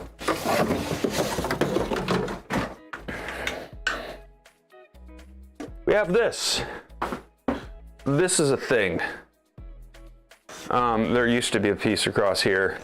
I'm going to not put a piece across there, and I'm going to put a piece across here. But this is the next big printer. This is going to be a big printer. This is the next big little printer. This is going to be a Mercury 1.1. G0 Mercury 1.1. This was my first printer. This is what's left of my Ender 5 Pro. So that's a project, future project. So, you know, it's not all Vorons all day. Oh crap, I just broke that off. It's not all Vorons all the time. But that is a combination of corner cubes, not corner cubes, but the angled things and brackets and stuff like that. So I'm going to deal with the same problems I dealt with here, making that. So blind joints really rely upon the original cut being really good.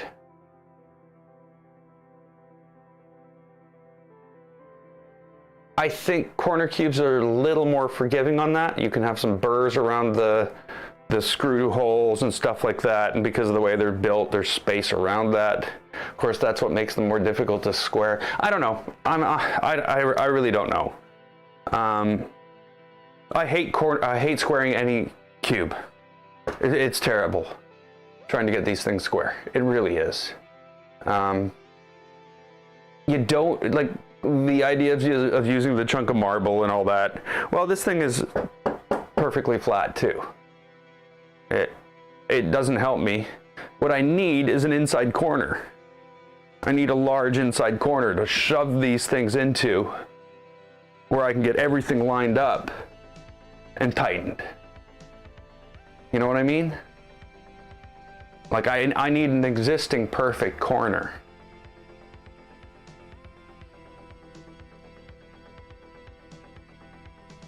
Handles in the Voron 2.2 repository. Yeah, I'll have to look. Yeah, get something for that, because it's a pain in the butt.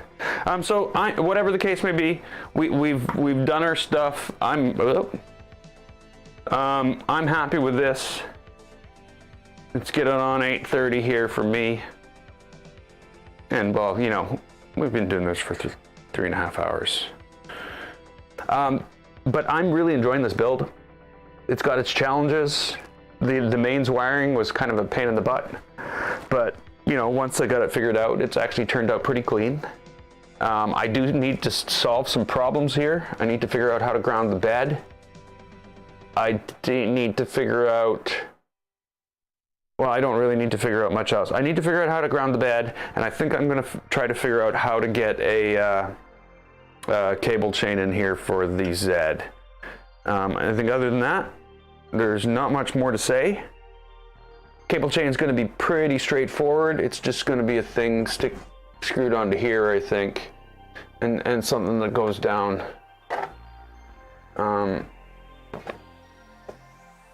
Yeah. And maybe there is already something on the Discord, so I'm going to go and check that out. So yeah, we're going to leave this here. Thanks everybody who's watched, stuck around till the end, and special thanks to those who liked the video and subscribed. Extra special thanks to those who support me. You know who you are. Cable chain is not in a spirit of legacy. Oh well.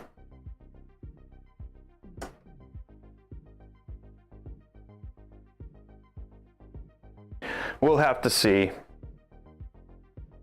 We'll have to see.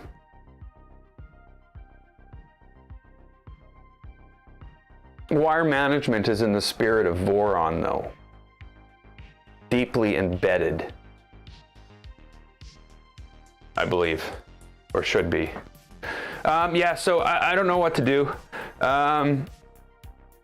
They hate the bed wires on the Legacy. Yeah, so I'm probably gonna, I probably am gonna design something to come off this this thing here. You know what? It's got to go on that side. It's got to go on that side. And it's got to go off this side here, and the cable chain needs to end here because the wires need to come around this post to the other side. Or I'd need to redesign this, and I'm not about to do that. I'm not even about to reprint that. Look at the bridging on that. You can't see it from there. Look at the bridging on that. I'm not reprinting that. Like, the chances of me getting that again are next to nothing. So yeah, I'm not reprinting that. I'm gonna leave that the way that it is. I'm gonna leave this here. As you can tell, I have a hell of a mess I need to clean up after these streams, and I'm gonna get to that, and you know, and then start packing some more of my stuff for the move.